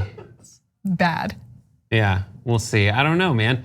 I do have a feeling though that once it's all said and done, like I'm gonna come home and just bury my face in some fake mashed potatoes. That sounds awesome. Yeah. We all have our thing, right? So you got to enjoy it. Okay, so one final question for you, and then we'll wrap it up so everyone can go home and enjoy their Thanksgiving. What are you most thankful for this year? What am I most thankful for this year? It's just been pretty mellow. Like I like it all. Like I most thankful for this year. I can't say most. I mean, I'm thankful for my wife, and then she like makes me lunch and sends it here with me, and she writes like not my name on it. She writes other names on it. I almost went to Target and got like a lunch bag that wasn't like she couldn't write names on it, but like today she wrote Sir Richard Branson. He's a knight, goddammit, on my lunch, and I think that's amazing. Like that's hilarious, and she reminds me she's really cool. She is really cool. But I am thankful for our production cycle because our production cycle is I get up at 6, I go out for a walk, and I just like am outside and active collecting stories and everything, and then I come back, and then we do our morning meeting, and then from home, which is great, and then I am able to then drive like at a time when there's not traffic. Yes. And it's great. I am thankful for myself because real humble. No, I'm kidding. I don't actually mean that. No, but like, okay, so we used to do in studio production meetings, which is great. Look, there is a nice touch to that because you're in person and there's like a camaraderie. You're all in the same room, whatever. You still have that, a little bit of that with the online production meeting that we've been doing, except like we've all like started turning off our cameras because it's like early and we're like in our robes and we don't want to be on camera. Yeah. But like I just think it's so much messy in better. my house, that's why. Really, that's why you do it? For me, it's usually because like I just finished hiking and I look like death. But no, like I like that we're able to just kind of do that meeting 9 a.m., right? And then come in when we feel like it's right for us to come in. Yeah. And we can produce from home and then you get the point. No, but okay, so let me just say what I'm thankful for and then I guess we'll end it. So I'm really grateful for you, Brett, like not to get too hokey. Oh, thank you. All right, cause like this show is not easy to put together every day. It's a freaking monster to put together every day. And there's so like everyone here puts in so much work. On the research and content production side though, like I just feel like you and Asher and JR, it's the four of us who put the content production together. I don't know how I would do it without you guys. And you make me laugh, like on the worst days when I don't want to come in and I'm irritable and the news is depressing, you'll say something about farts out of nowhere and it makes me laugh. So I'm really grateful for you, thank you. Thank you, I'm grateful for you and everybody that is here, specifically the people who are watching from the control room and Edwin, because they would know if I didn't mention them. And I'm not grateful for the people who already left and went home. Dude, Edwin. Because they're a bunch of shits, a bunch of fucking shits. Jesus, eat farts. I love everybody. Like Edwin with his freaking smarts. You're so smart. He's got too much smart. He knows too many he knows things. everything. He was like, no, here are some facts about pasta. Like it's crazy. Like, okay, Craig with his laugh, and you too, Edwin, you laugh a lot too. It's like it encourages us to keep talking, because like sometimes you feel like, am I funny? Am I interesting? Whatever. You guys like give us positive reinforcement. Bart with your music. Get out. We gotta get out. That's it. No, everybody though. Skip, like Jacory, you guys are amazing, and you guys who are watching are amazing. Thank you for supporting us. Have an awesome Thanksgiving. We'll see you on Monday.